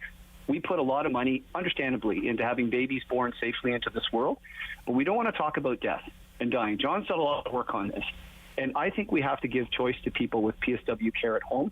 And the government has a chance right now to pay those people really well. Okay. Nonprofit groups like Care For and other organizations that are there to help, but they need to attract staff with good wages. That's why Bill 124 has to go. It's really important. Okay. What do you think of what you're hearing from your colleagues on the damage that 124 is doing, Robin Martin? Well, look, I mean, we've been hiring more healthcare providers than anybody. We have a $4.9 billion commitment to hire more long-term care staff just to respond to John. So we're certainly, and Joel, I guess, we're certainly out there. Part of our 5-point plan is to hire another 6,000 additional healthcare workers. That brings the total to about 19,000. Also free up these hospital beds and cover costs of examinations and stuff like that to get more internationally trained nurses and retired nurses back in. So we're doing everything to increase our availability of health human resources. But on Bill 124, look, in addition to the pandemic pay, which gave the average nurse an additional $12,000, our government has provided a $5,000 retention incentive, which was like a $763 million lump sum. And moving forward, as contracts expire, the government of Ontario will be negotiating contracts in the normal course. So I don't think that's the issue. That's not what I hear from nurses. What I hear from nurses is that they want to make sure that the system is working better, that patients have the right places to go, they get the right care in the right place, and that the status quo does not work. So we need solutions. We need to make changes, and the Premier was absolutely right to make that point. The opposition will just oppose solutions, but we have to fix the system across the board, and that's what we're doing. Okay, we're going to stop there. When we come back, you said it, status quo, not working. The Premier said doing the same thing over and over and over again is just not working. He was talking about healthcare and more private service delivery of healthcare, but he vows you won't pay with a credit card. You'll use your OHIP card. We'll talk about that next when we come back on The Rob Snow Show on City News.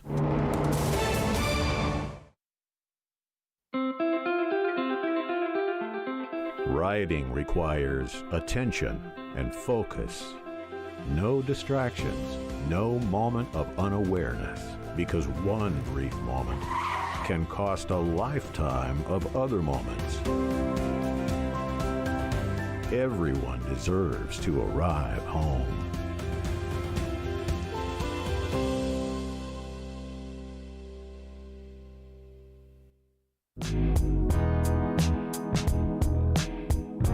The Maritime provinces are home to some of the oldest settlements in Canadian history. But did you know that one of the first was actually started by black settlers? Take a minute to learn about the rise and untimely fall of Africville. Black people have lived in Nova Scotia since before the founding of Halifax in 1749, but it wasn't until after the American Revolution in the late 1700s and early 1800s that large groups of black settlers began to arrive in the province, many of whom were former slaves promised freedom and land in Nova Scotia. What they encountered when they arrived, however, was racist treatment by their white neighbors and government officials. This pushed many black people to build homes on the outskirts of town instead. But despite the area receiving little support from government officials and lacking necessities like functioning sewage systems, access to clean water, and proper garbage disposals, the tight-knit community persevered, and so Africville was born. For more than 150 years, the small community grew, expanding from just a few homes to a population of over 400 people. Everything changed, however, in 1964 when plans for a new bridge and the idea of urban renewal prompted the municipality to set its sights on Africville's land. Instead of investing in the community, officials approved a relocation program that promised free job training and employment assistance to help residents through relocation. But the reality wasn't so kind. Residents had their belongings moved in city dump trucks and homes were demolished immediately after their owners left. Of the 400-plus people living in Africville, only 14 residents held clear legal titles to their land, so the rest were only given $500 with the promise of more social aid in the future. Not much else was actually done to support Africville and its residents until 2001, when a United Nations report called for reparations to be paid to the community. In 2010, Halifax Mayor Peter Kelly apologized for the atrocities against Africville as part of a $4.5 million compensation deal. In 2021, Councillor Lindell Smith put forward a 7-part motion to plan for the future of Africville alongside local organizations and the descendants of former residents. Today, there's a public park and museum where Africville once stood to teach visitors about the history of the land and its community. If you've never heard of Africville, you're not alone. The tragic story of this small Black community in Nova Scotia is not as well known as it should be.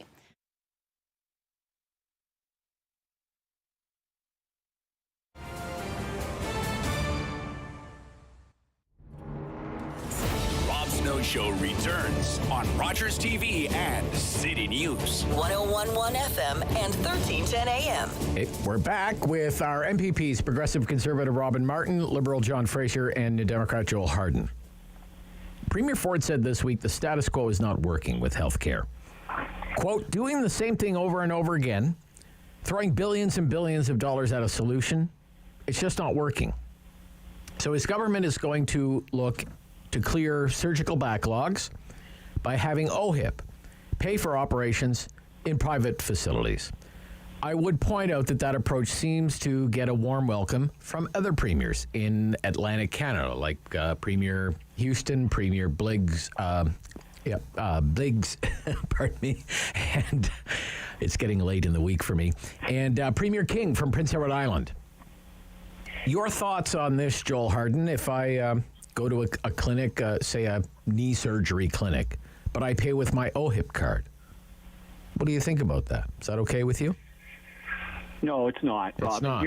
I think the Premier's actually making an interesting statement that throwing a lot of money at something and it doesn't get any better isn't the right solution, but the follow-through is not working. And here's why. Because increasingly, at least a third of OHIP billing is coming from private operations in the system of Ontario. That is costing the taxpayer a heck of a lot of money, and it's going to continue to cost us a lot of money. Just like hiring agency nurses and not full-time nurses, these private sector-led solutions are going to benefit the investors and the shareholders and the people making money off of it, but we can deliver less health value than we can if we just actually invest in our resources publicly that are starving for resources. So I talked about home care. I want to talk about briefly, Rob, a woman, Maria Konopescas, passed away a year and a half ago. She was stuck in one of these ALC beds at the Ottawa General Hospital. What was stopping her from being released to home, Rob, was that the LHIN here said, we can't safely let you live at home. There's not enough available services. But if you pay for your PSWs privately, Maria, we can release you. But she couldn't, Rob, so she was stuck at the hospital. And this is the problem with healthcare. We're letting private operators take up a bigger and bigger share of publicly financed care. We need to actually invest in the public services we have. The dollars will go farther. And I think the Premier will find if that's the direction the government goes, there's going to be agreement. But if this is about making some people rich, there's going to be a fight about it. Okay. Just before we get to Robin, John, please, John, on that. Yeah, no, look, there's no question that we're opposed to for-profit clinics, extension of for-profit clinics in this province for two reasons. Okay. Number one, you're setting up a parallel system that's going to compete for the thing that we need most in our publicly funded healthcare system right now and for the next years to come. And that's people. That's nurses, that's doctors, that's frontline healthcare professionals. They're going to compete, and they're going to take them away. And right now, Bill 124 makes it way easier for them. Number two, people are going to be able to pay their way to the front of the line. I know the Premier says you're not going to have to use your credit card. Yeah. But already in Ontario, for something like cataract surgeries, people are going into a hospital and they say, well, you got to wait. You're going to have to wait 6 months, maybe a year. Right. But if you come to my clinic next Tuesday and pay $2,000, we can get it done. Right. And the problem with that is it starts to tear away at the fabric of our publicly funded healthcare system, this thing that we do for each other, and it's a slippery slope. And let's look at long-term care. We started that 25 years ago, and we all saw the results of that in the pandemic. Okay. Robin, your government obviously doesn't see it that way. Well, no. I mean, honestly, these facilities that we're talking about already perform publicly funded procedures, publicly funded with your OHIP card. Yeah. And the reason we're looking to them to help is because we've already given hospitals the ability to run their operating rooms at night and on the weekends to try to clear some of the backlog of diagnostics and surgical procedures and stuff like that. And the pandemic has backed up some patients, and we want to make sure we're delivering health care to those patients and as soon as possible because people are waiting.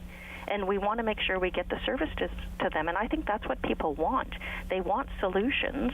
They want a government which is looking to their interest, which is to get this health care provided to them in a timely way. I'm sorry, I don't mean to interrupt. I'm just a little impatient on this topic, but to me, this private service delivery all throughout the healthcare system. Yeah. So I don't understand. I have a hard time wrapping my head around this idea that, say, extending it to do cataracts or knee surgeries or hip surgeries. Why that be so offensive to liberals and to Democrats? If I go to an imaging clinic, I pay with my health card. I've had a colonoscopy. I pay with my health card. I've had blood work done. I pay with my health card. Right. Ideology, I think. Why? I don't think. Why do I have to wait a year to get a new knee if there can be an efficient way to get a new knee in a month? I don't understand it, Joel. Why? What's the difference? If I'm using my OHIP card, I'm using my OHIP card. No, I get it. But let me give you a personal example, okay? I think I may have mentioned this on your show before. So before the big canvassing season started for our election, I had some knee issues. I had cycling issues. Right. Okay. So I went to Carleton Sports Med Clinic where I talked to a publicly funded sports med doctor. I got it looked at. She said, you need an MRI, Joel.